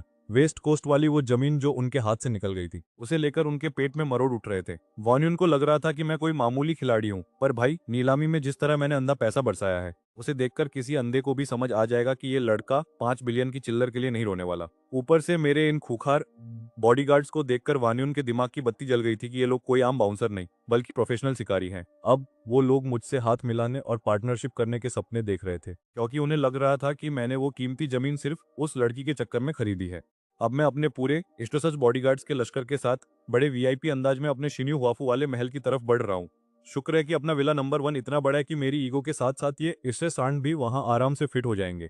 मैंने उनसे साफ कह दिया, सारा माल मेरे कमरे में पटक दो और तुम लोग मास्टर बेडरूम छोड़कर कोई भी कमरा चुन लो। आखिर मुझे भी तो अपनी प्राइवेसी चाहिए ना भाई। उन बॉडीगार्ड्स के लीडर ने अपने चेलों के साथ सारा कीमती सामान मेरे कमरे में रखा और वहां से ऐसे गायब हुए जैसे उधार मांगने वाला दोस्त गायब होता है। अब बारी थी सामान सेट करने की। गहने वहने तो मैंने वॉक इन क्लोजेट में डाल दिए, लेकिन वो होंगफेई फिनिक्स वाला पीस उसे मैंने अपनी डेस्क पर सजा दिया ताकि थोड़ी रईसी वाली फीलिंग आए। बाकी मेज और जेवरात भी अपनी सही जगह पहुंच गए। तभी अचानक सिस्टम ने अपनी टांग अड़ाई और नया मिशन दे मारा। आज रात 12 बजे से पहले पूरे 50 लाख उड़ाने, लेकिन शर्त सुनोगे तो सर पकड़ लोगे। कार्ड स्वाइप करते वक्त बायां हाथ इस्तेमाल करना है। रिवॉर्ड क्या है वो अभी सस्पेंस है। सुबह सुबह ये शर्त पढ़कर तो मेरा मुंह खुला का खुला रह गया। ये तो वही बात हो गई कि पहले अपना बायां पैर बेचो और फिर ब्रेकअप हो जाए वाले मीम जैसा हाल है। पर भाई ये सिस्टम भी ना कतई सोच समझ के बाहर है। मतलब क्या ही बोलूं, मन तो कर रहा है इसकी ऐसी तैसी कर दूं, पर क्या करे, इसके इशारों पर नाचना ही पड़ेगा वरना ये मेरी लंका लगा देगा। अब नया नखरा देखो, बोलता है कार्ड स्वाइप करते वक्त सिर्फ बायां हाथ इस्तेमाल करना है। चलो शुक्र है कम से कम पतलून उतारने को तो नहीं कहा,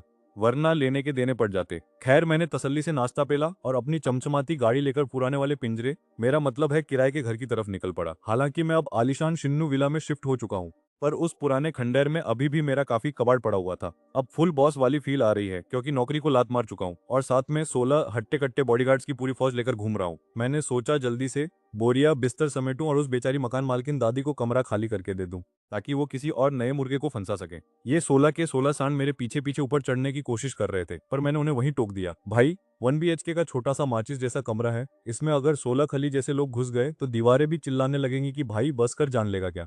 ऊपर से वहां मेरा पर्सनल सामान भी तो था। अब इन अनजान लोगों के सामने अपनी फटी बनियाने थोड़े ही ना दिखाऊंगा।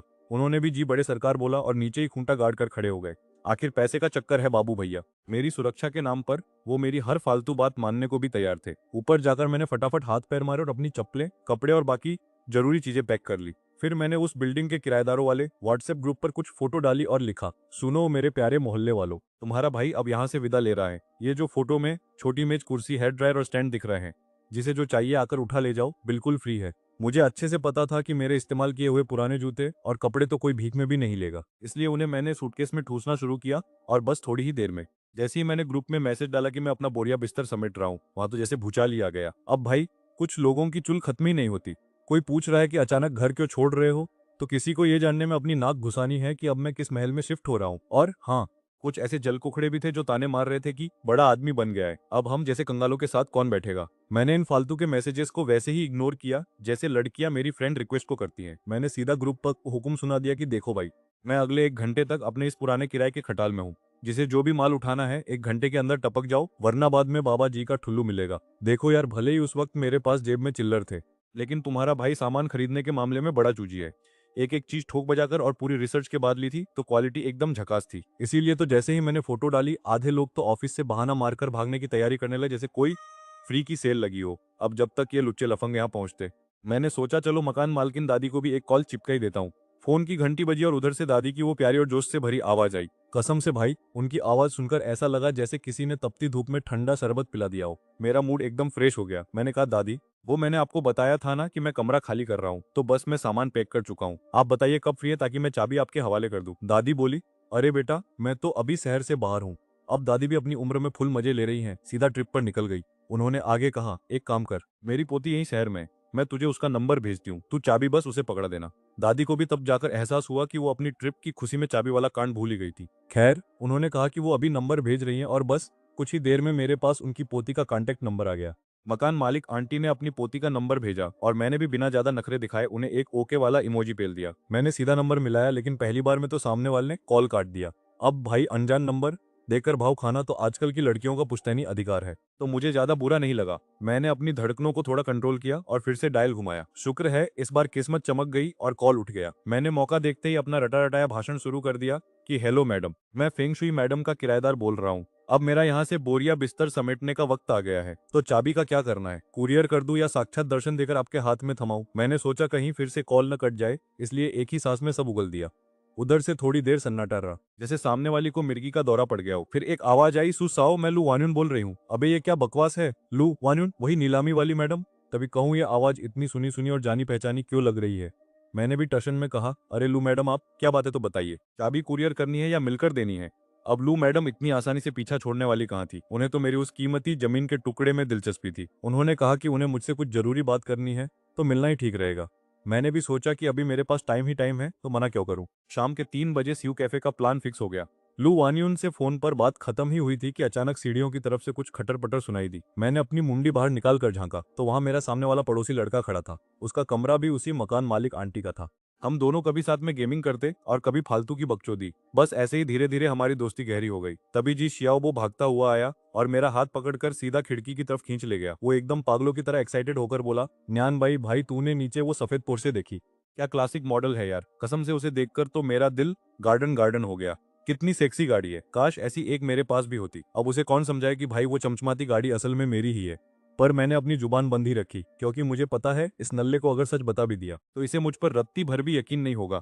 मैंने बस कूल बनते हुए उसे ज्ञान पेला, देख भाई दूसरों की तरक्की देखकर जलने से अच्छा है कि तू दबाकर पैसा कमा, ताकि एक दिन तू भी ऐसी गाड़ी खरीद सके। दूसरों की चीजें देखकर आए भरने में वो मजा कहाँ जो अपनी चीज इस्तेमाल करने में है। मेरी बातें सुनकर वो थोड़ा इमोशनल हो गया और बोला, भाई कहना आसान है पर इस शहर में घर लेना कोई बच्चों का खेल है क्या? मेरी पहली प्रायोरिटी तो एक घर खरीदना है और यहाँ के रेट्स देखकर तो अच्छे अच्छों की फट जाती है। मैंने उसकी फालतू की टेंशन को हवा में उड़ाया और बड़े दिलवाले बनते हुए कहा, अबे इतना मत सोच, तू यहाँ सबसे पहले पहुंचा है इसलिए तेरे लिए एक ऑफर है। इस कमरे में मकान मालकिन दादी के फर्नीचर और इलेक्ट्रॉनिक सामान को छोड़कर तुझे जो भी पसंद आ रहा है चुपचाप उठा ले।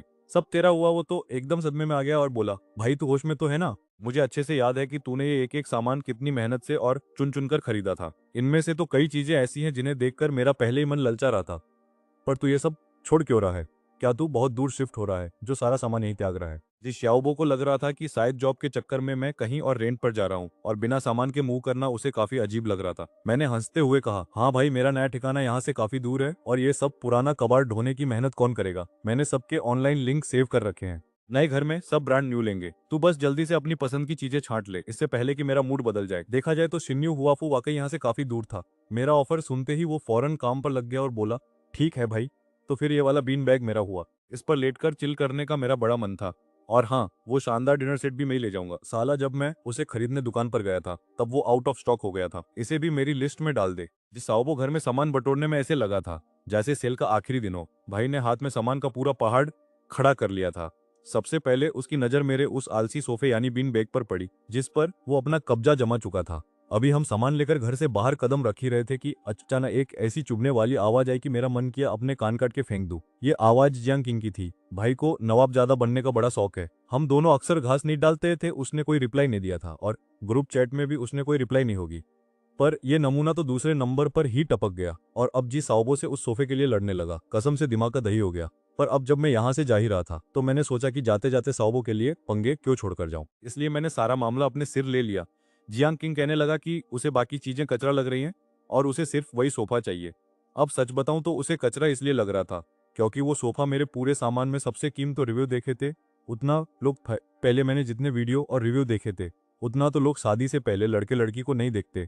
उस सोफे के पैसे जोड़ने के चक्कर में मैंने कई दिन नमक रोटी खा पहले आएगा गुजारे थे। तूने उसे सीधा शब्द नहीं बोला और साओबोस सबसे पहले आया तो सोफा उसी का हुआ। मेरी चीजें मैं जिसे चाहूं उसे दूं। अगर तुझे बाकी सामान घटिया लग रहा है तो दरवाजा खुला है, निकल ले। मुझे तुझे कुछ देने का वैसे भी कोई खास शौक नहीं है। मेरी बात सुनकर जी साओबो ने मुझे मन ही मन फुल इज्जत दी और अपनी चाबी निकाल ली। मैंने दरवाजा खोला और जो सामान मैंने चुना था उसे फटाफट अंदर शिफ्ट करना शुरू कर दिया। मैं कोई नरम हलवा नहीं हूँ जो इस जियांगशिन की दो फालतू बातों में आकर अपना हक छोड़ दूं। भाई को बिना मेहनत के सब कुछ बना बनाया चाहिए, जैसे कोई इसके लिए स्पेशल थाली सजा कर रखेगा। शक्ल से तो ये बिल्कुल बैंगन जैसा है लेकिन इसके सपने देखो जैसे दुनिया इसी के इशारों पर चलेगी। जियांगशिन गुस्से में लाल पीला होकर मुझे ऐसे घूर रहा था जैसे मुझे कच्चा चबा जाएगा। वो चिल्लाया, अरे तुम लोगों को कुछ अंदाजा भी है? मैं ऑफिस से छुट्टी लेकर भाग कर आया हूँ। इस चक्कर में मेरी आज की पूरी दिहाड़ी कट गई है। अब देखो, भाई को उस लेजी सोफा से इतना ज्यादा इश्क था कि अपनी सैलरी की बलि चढ़ा कर आ गया। तभी जी सियाओबो ने भी चौका मारते हुए कहा, अरे ओ भाई, छुट्टी क्या सिर्फ तूने ली है? तू लेट हो गया तो इसमें हमारी क्या गलती? और कान खोलकर सुन ले, ये लेजी सोफा तो तुझे फूटी कौड़ी में भी नहीं मिलने वाला। अभी जी श्याओबो की बात खत्म ही हुई थी कि तभी ऊपर रहने वाली डेंग लिली वहां पहुंच गई। बेचारी 3 लड़कों को इस तरह आपस में भिड़ते देख सन रह गई। उसे समझ नहीं आ रहा था कि इस महाभारत के बीच से ऊपर जाए या नहीं। मैंने उसे देखा और कहा, डेंग लिली, अच्छा हुआ तुम आ गई। देखो मेरा सारा सामान पैक है, बस मकान मालकिन का फर्नीचर और बिजली का सामान मत छूना। बाकी जो पसंद आए उठा लो, जो पहले आएगा उसे ही माल मिलेगा। हालांकि मैं लड़का हूँ पर मेरा सामान काफी सिंपल और क्लासी है। लड़कियों के इस्तेमाल के लिए भी एकदम टकाटक रहेगा। डेंग लिली ने धीरे से सिर हिलाया और जियांग छिन के बगल से किसी बिल्ली की तरह बचकर कमरे में घुस गई। उसने अपने लिए एक हेयर ड्रायर, एक छोटी मेज और एक फ्लोर लैम्प चुन लिया। जियांग छिन ने जैसे ही देखा कि डेंग लिली भी सामान बटोर रही है, उसका तो जैसे फ्यूज ही उड़ गया। वो हमारे बीच का सारा झगड़ा भूलकर पागलों की तरह अंदर घुस गया और सामान पर ऐसे टूटा जैसे सदियों का भूखा हो। जियांग छिन जिस तरह हर चीज पर झपट्टा मार रहा था, उसे देखकर मेरी तो आंखें फटी की फटी रह गई। क्या ये वही बंदा है जो शुरू से ही? तो भाई हमारे नवाब साहब को हर चीज एकदम चकाचक चाहिए, बिल्कुल वो अमीरों वाली बीमारी होती है ना वही। अगले 1 घंटे तक लोग किस्तों में आते रहे और देखते ही देखते सारा सामान साफ हो गया। बस कुछ इक्का दुक्का चीजें ही बची थी। असल में ये सब लोग ऑफिस से छुट्टी लेकर अपना बोरिया बिस्तर समेटने आए थे। जब पूरा इलाका खाली हो गया तो मैंने एक सफाई वाली टीम बुलाई और घर के कोने कोने को ऐसा चमकाया कि शीशा भी शर्मा जाए। आखिर में तसल्ली के लिए मैंने फोटो और वीडियो भी खींच लिए, क्योंकि भाई आजकल के जमाने में सबूत ही सब कुछ है। ये सब तामझाम करते करते दोपहर हो गई। पास के ही एक रेस्टोरेंट में मैंने जमकर पेट पूजा की और फिर अपनी गाड़ी भगाते हुए शिन्यू वाफू की तरफ निकल पड़ा। अब दोपहर में मैडम लू वान्यून से जो मिलना था, अब बंदा मीटिंग पर जा रहा है तो नहाना तो बनता है ना। शरीर से वो धूल मिट्टी वाली मजदूरों वाली खुशबू हटानी भी जरूरी थी, ताकि सामने वाले को मेरी मेहनत की बदबू ना आए। 1:30 बजते ही मैं अपनी गाड़ी लेकर निकल पड़ा। लू वान्यून ने जिस वेस्ट रीजन कैफे का नाम लिया था, वो लू ग्रुप की बड़ी सी बिल्डिंग के पास ही था। मैं वहां वक्त से आधा घंटा पहले ही पहुंच गया। अब मैं कोई इतना शरीफ बच्चा तो हूं नहीं जो अंदर जाकर चुपचाप इंतजार करे, तो सोचा क्यों ना बाहर थोड़ा टहल लिया जाए। असल में मेरे दिमाग में वो 5 मिलियन पड़े थे और मैं बस ये देख रहा था कि कहीं कोई ऐसी जगह मिल जाए जहां मैं इन पैसों को स्वाहा कर सकूं। खैर, ठीक 2:50 पर मैंने कैफे में कदम रखा और ठीक उसी पल हमारी मोहतरमा लू वान्यून की भी एंट्री हुई। हम दोनों गेट पर ही टकरा गए। भाई कल की नीलामी वाली वो कड़क लेडी और आज की इस लू वान्यून में जमीन आसमान का फर्क था। मैंने बड़े टशन में कहा, गुड आफ्टरनून मिस लू। उन्होंने भी मुस्कुराते हुए बड़े प्यार से मुझे अंदर आने का इशारा किया। मैंने भी एक किलर स्माइल दी और हम खिड़की के पास वाली एक बढ़िया सीट पर जाकर जम गए। वहां के वेटर तो पहले से ही टक्की लगाए बैठे थे कि कब ऑर्डर मिले। एक वेटर तुरंत लपक कर हमारे पास आया और पूछा कि हम क्या लेना चाहेंगे। मैंने मेन्यू पर एक सरसरी नजर डाली और एक ब्लैक कॉफी और एक कैप्चिनो का ऑर्डर चिपका दिया। वेटर ने कहा, ठीक है सर, अभी लाता हूँ। वेट्रेस ऑर्डर लेकर चली गई और मैंने अपने बैग से उस किराए के कमरे की चाबियां निकाली और लू वान्यून के सामने रख दी। मैंने कहा, ये लो चाबियां, सामान सारा खाली कर दिया है और कमरा ऐसा चमका दिया है जैसे शीशा। ये देखो साफ सफाई के वीडियो और फोटो, कोई शिकायत का मौका नहीं मिलेगा। अब चलो वो लीज खत्म करने वाला कॉन्ट्रैक्ट साइन कर लेते हैं। मेरे इस बुलेट की रफ्तार वाले काम करने के तरीके को देखकर मैडम तो जैसे हक्की बक्की रह गई। उन्हें लगा होगा कि मैं पहले बैठकर थोड़ी मीठी मीठी बातें करूंगा, हालचाल पूछूंगा और फिर काम पर आऊंगा। पर उन्हें मेरा ये बिना फालतू बकवास वाला अंदाज काफी पसंद आया, क्योंकि उन्हें खुद भी ढीले ढाले और टाइम पास करने वाले लोग बिल्कुल पसंद नहीं थे। वो बोली, कोई बात नहीं सुशाओ, तुमने सब बहुत सलीके से साफ किया है। ये लो कॉन्ट्रैक्ट, एक बार चेक कर लो। उन्होंने अपने बैग से 2 पेपर निकाले और एक मुझे थमा दिया। अब सच बताऊं तो मुझे ये कानूनी कागजात उतने ही समझ आते हैं जितना किसी को डॉक्टर की हैंडराइटिंग। लेकिन भाई के पास सिस्टम है ना बॉस। जब मेरे सिस्टम ने हरी झंडी दिखा दी कि कॉन्ट्रैक्ट एकदम चकाचक है और इसमें कोई झोल नहीं है, तब मैंने बिना देर किए अपना ऑटोग्राफ चिपका दिया। लू वान्यून ने भी साइन कर दिए। वैसे घर की असली मालिक तो फांग शुई थी, ये मैडम तो बस उनकी जगह प्रॉक्सी देने आई थी। जैसे ही साइन हुए, वेटर हमारी कॉफी लेकर आ गया। वेटर के जाते ही मैंने सीधे मुद्दे की बात छेड़ी और पूछा, हाँ तो लू मिस, अब बताइए कि आपको मुझसे क्या काम था। वो बोली, सुशाओ, तुम जानते ही हो कि कल के ऑक्शन में मैं और ओली शिंगमिंग उस शीजियांग वाली जमीन के पीछे हाथ धोकर पड़े थे, पर तुमने तो बीच में विलेन की तरह एंट्री मार के पूरा खेल ही पलट दिया और जमीन हथिया ली। मुझे लगता है कि तुमने कल बस जोश जोश में वो जमीन खरीद ली है और शायद तुम्हारे पास उसे डेवलप करने का अभी कोई अता पता नहीं होगा। मेरे पास एक धांसू प्लान है, क्या तुम उसमें इंटरेस्टेड हो? ये कहते ही लू वान्यून ने फिर से अपने बैग के अंदर हाथ डाला। मैडम ने पूरी तैयारी के साथ एक फाइल निकाली। मैंने लू वान्यून के थमाए हुए प्रोजेक्ट प्लान को खोलकर देखा तो पता चला कि ये भाई साहब किसी हॉट स्प्रिंग रिसोर्ट यानी गर्म पानी के झरनों वाला रिसोर्ट बनाने की तैयारी में है। कल जिस जमीन पर मैंने अपना झंडा गाड़ा था, वो इस पूरे नक्शे में बिल्कुल वैसी फिट हो रही थी जैसे बिरयानी में लेग पीस। मतलब मेरी उस जमीन के बिना इनका ये आलीशान गोल घेरे वाला आलीशान रिसोर्ट अधूरा ही रह जाता। लोकेशन तो भाई एकदम कड़क थी, पर मेरा छोटा सा दिमाग ये नहीं समझ पा रहा था कि लू खानदान जैसा इतना बड़ा ग्रुप, जो खुद को शहर का सबसे बड़ा खिलाड़ी समझता है, वो प्रोजेक्ट की जमीन का एक टुकड़ा कैसे भूल गया। क्या इनके पास ढंग का वकील नहीं था या इनका आर्किटेक्ट नशे में था? वैसे लू वान्यून मन ही मन मुझे गालियां दे रही होगी। बेचारी ने सोचा था कि नीलामी तो बस दुनिया को दिखाने के लिए है, ताकि प्रोजेक्ट की थोड़ी फ्री में पब्लिसिटी हो जाए। उसे लगा था कि लू खानदान के नाम सबकी हवा निकल जाएगी और कोई बीच में नहीं बोलेगा। पर उसे क्या पता था कि मार्केट में मुझ जैसा एक टाइगर घूम रहा है जिसने बीच में घुसकर उनका पूरा रायता फैला दिया। अब उसकी बातों से साफ साफ खुशबू आ रही थी। 30% ताने, 30% दांत पीसने वाला गुस्सा और 40% अब क्या ही कर सकते हैं वाली लाचारी। मैंने भी अपनी नाक खुजलाई। आखिर थोड़ा शरीफ दिखने की एक्टिंग तो बनती है ना बॉस। मैंने कहा कि देखो यार, मैंने इतना गहराई से नहीं सोचा था, पर चलो अगली बार जब नीलामी होगी तो मैं तुम्हारे बीच में टांग नहीं अड़ाऊंगा। अब भाई अगली बार का तो मुझे भी नहीं पता, बस बोल दिया उसे थोड़ा ठंडा करने के लिए। पर मैडम तो बिजनेस मोड में थी, उन्होंने बात को वापस पटरी पर लाते हुए शीजियांग हॉट स्प्रिंग रिसोर्ट की रट लगाई। मैंने साफ कह दिया कि देखो भाई, पार्टनरशिप में मुझे कोई दिक्कत नहीं है, बस ये बता दो कि मुझे करना क्या है। जमीन तो मैंने बस ऐसे ही ले ली थी, अगर तुम नहीं आती तो शायद मैं इसे किसी और को महंगे में चिपका देता, पर तुम्हारे साथ धंधा करने में फायदा लग रहा है। मुझे बस इतना चाहिए कि मैं आराम से घर पर लेटे लेटे नोट छापूं और मेरा बैंक बैलेंस रॉकेट की तरह ऊपर जाए। उसने तुरंत एक और फाइल आगे कर दी। भाई साहब, ये बंदी तो मुझसे भी ज्यादा तेज निकली। मैंने प्रोजेक्ट की फाइल साइड में रखी और नया कॉन्ट्रैक्ट हाथ में लिया, और मानना पड़ेगा। तो भाई देखो, लू वान्यून 25 की उम्र में ही लू ग्रुप की प्रेसिडेंट बनकर बैठी है, तो उसकी काबिलियत पर शक करना मतलब अपने पैरों पर कुल्हाड़ी मारना है। मैडम में दिमाग तो कूट कूट कर भरा है, लेकिन जैसे ही मैंने वॉइस कॉन्ट्रैक्ट की फाइल पर नजर डाली, मेरा माथा ठनक गया। भाई, इसमें तो मेरी कोई इज्जत ही नहीं है। मेरी जमीन पूरे प्रोजेक्ट का 10% हिस्सा है, लेकिन ये लोग मुझे मोने सिर्फ 5% की मूंगफली थमा रहे हैं। ऊपर से जमीन के डेवलपमेंट का सारा कंट्रोल भी इन लोगों ने अपने पास रखा है। मतलब मेरी जमीन और हुकूमत इनकी। भाई, ये तो सरासर नाइंसाफी है। सच कहूं तो मुझे लग रहा है कि लू वान्यून मुझे कोई भोला भाला बकरा समझ रही है, जिसे हलाल करना बहुत आसान है। मैंने साफ कह दिया, देखो मैडम, मुझे ये डेवलपमेंट का तामझाम समझ नहीं आता। कहीं तुम लोग मुझे चूना लगा दो और मुझे पता भी ना चले। उससे अच्छा ये है कि मैं अपनी जमीन तुम्हें किराए पर दे देता हूँ, तुम अपना रिजॉर्ट बनाओ, जो करना है करो।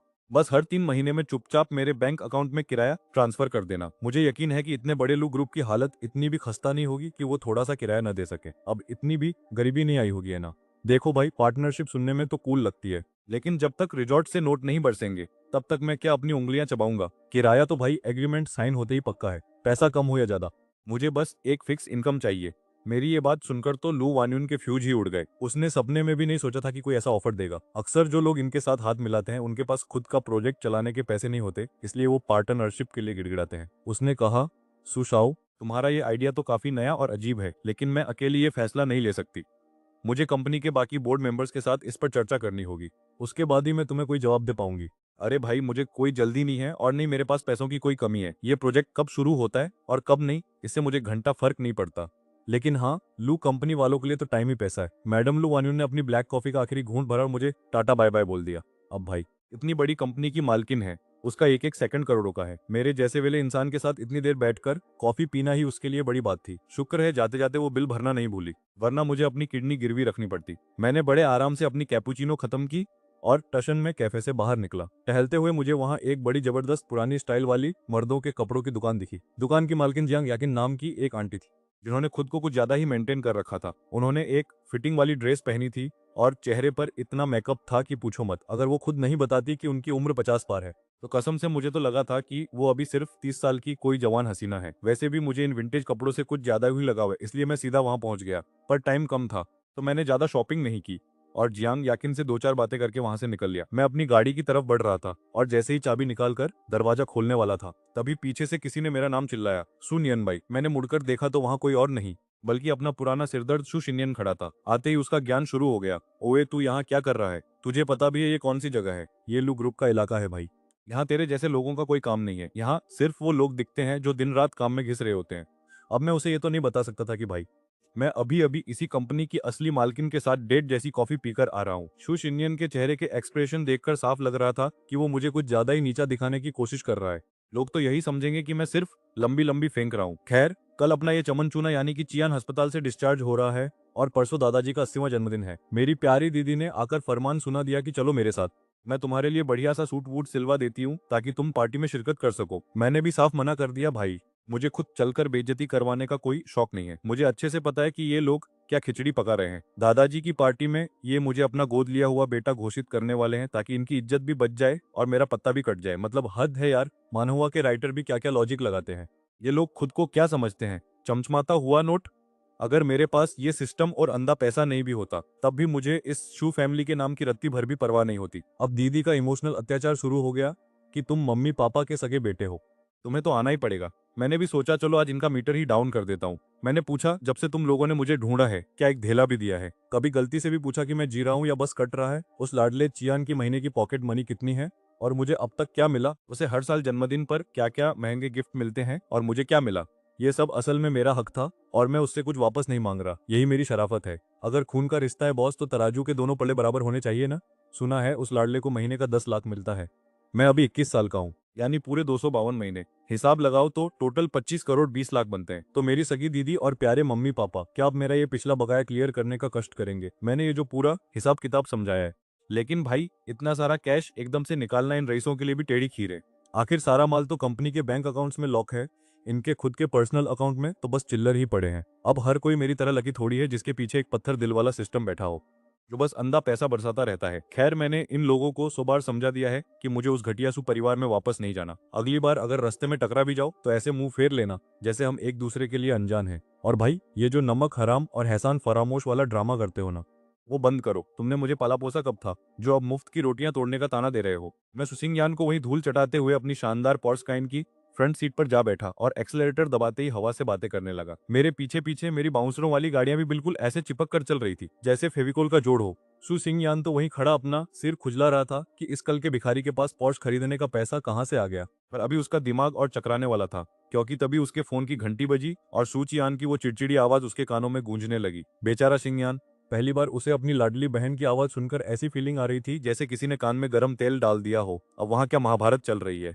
उससे मुझे क्या, मेरा तो मेन गोल है पैसा उड़ाना। तो मैं अपनी चमचमाती गाड़ी लेकर पहुंच गया शहर की उस मशहूर पुरानी गली में जहां एंटीक चीजें मिलती हैं। अब ये पुरानी चीजें आगे जाकर करोड़ों की होंगी या कबाड़ बनेंगी, मुझे उससे मतलब नहीं है। मेरा पहला मकसद तो बस इस बेहिसाब पैसे को ठिकाने लगाना है। मैंने पार्किंग में गाड़ी लगाई और अपने 16 बॉडीगार्ड्स की फौज लेकर जब गली में कदम रखा तो माहौल एकदम भौकाल वाला हो गया। सड़क किनारे बैठे छोटे दुकानदार ग्राहकों को फंसाने के लिए जोर जोर से चिल्ला रहे थे, पर मेरी नजरें तो बड़ी दुकान पर थीं। काफी देर तक यहाँ वहां भटकने और दुकानों की कुंडली खंगालने के बाद मेरी नजर पड़ी जू बाऊ झाईसाम की दुकान पर। नाम सुनकर ही लगा कि यहाँ किस्मत चमकने वाली है। दुकान के अंदर सन्नाटा पसरा था और काउंटर पर एक बूढ़े दादाजी बड़े प्यार से अपनी किसी पुरानी चीज को ऐसे चमका रहे थे जैसे वो उनका इकलौता वारिस हो। मुझे अंदर आता देख उन्होंने भाव तक नहीं दिया, जैसे मैं कोई अदृश्य आत्मा हूँ।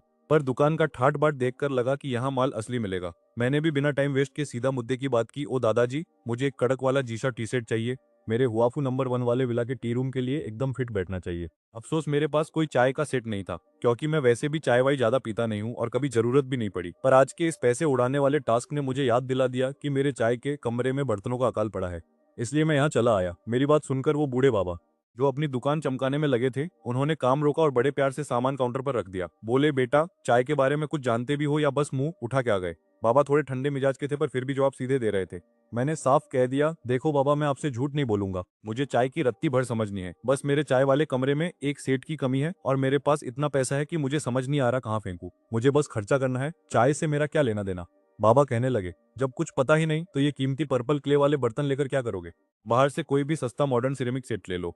मैंने तुरंत अपनी सतर्क वाली आंखें निकाली, क्योंकि मुझे लगा कि कहीं ये खूसट बुड्ढा मेरा काट तो नहीं रहा। पर वो बोले, शांत हो जाओ लड़के, मैं तुम्हें कोई मौत का खेल खेलने के लिए नहीं कह रहा। बस यहाँ बैठो और देखो मैं चाय कैसे बनाता हूँ। अगर तुमने एक अच्छी चाय की प्याली बना ली तो समझो टेस्ट पास। वो मुझे दुकान के अंदर ले गए जहाँ एक मस्त टिश्यू वाला टीपेट रखा था।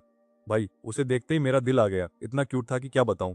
मैंने बाबा से कह दिया कि अगर मैं टेस्ट पास कर गया तो टी सेट के साथ साथ मुझे ये खिलौना भी चाहिए। अब जब सब ले ही रहा हूं तो खाली समय में चाय बनाना भी सीख ही लूंगा और इन बर्तनों की देखभाल भी करूंगा। बाबा बोले, ठीक है, मेरे पास एक छोटी सोने की पिग्गी भी है। अगर तुम टेस्ट पास कर गए तो वो मैं तुम्हें तोहफे में दूंगा। कहा, डन है बाबा, बात पक्की। और बस अगले ही पल